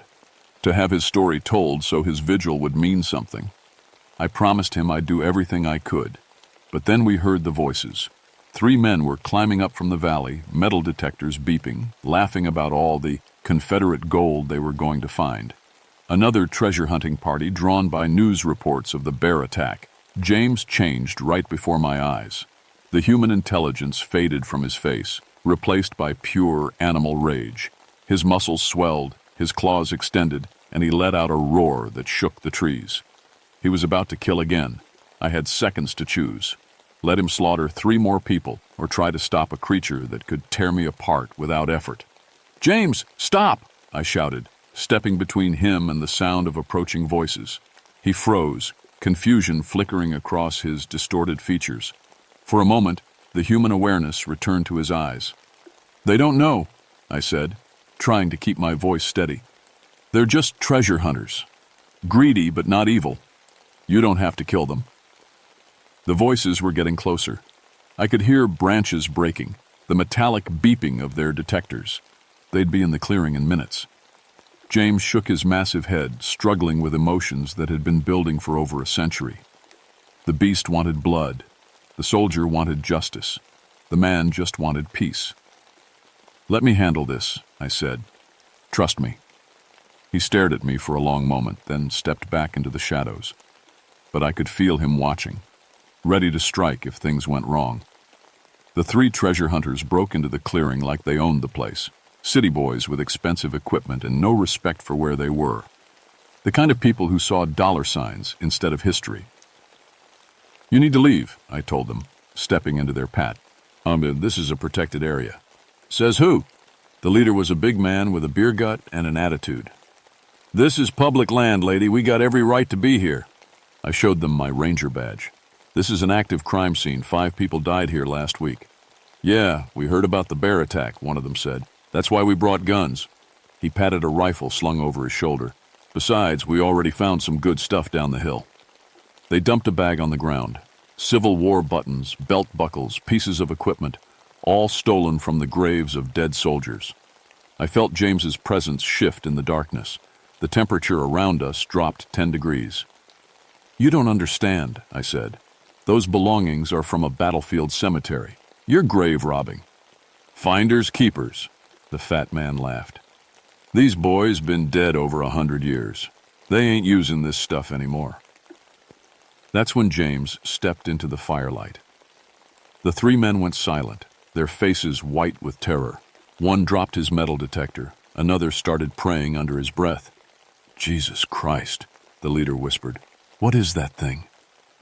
"That," I said, "is Corporal James Mitchell of the 12th Virginia Infantry. He's been guarding this mountain since 1861, protecting the graves of his fellow soldiers, the men you've been robbing." James stood perfectly still, but his eyes were locked on the bag of stolen artifacts. His breathing was getting heavier, more animalistic. "You have 2 choices," I continued. "Put everything back where you found it and leave this mountain forever, or find out why 5 hunters died here last week." The men didn't need to be told twice. They grabbed the bag and started pulling out artifacts, placing them carefully on the ground. Their hands were shaking so hard they could barely hold anything. "We're sorry," one of them said. "We didn't know. We'll put it all." "Well, back, I swear." But the leader wasn't giving up so easily. "I ain't afraid of no ghost story," he said, raising his rifle. "This is just some freak in a costume." He fired. The bullet hit James in the chest and passed right through without slowing him down. The wound closed instantly, like it had never existed. James roared, a sound that shook snow from the trees and sent every animal within miles running for cover. Then he charged. What happened next took maybe 10 seconds, but it felt like hours.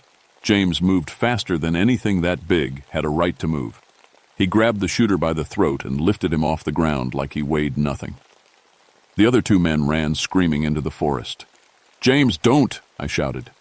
He stopped, the man dangling from his claws, feet kicking helplessly. For a moment I thought he was going to kill him anyway. Then, very carefully, he set the man down. The treasure hunter collapsed, gasping and crying. "I'm sorry," he wheezed. "I'm so sorry."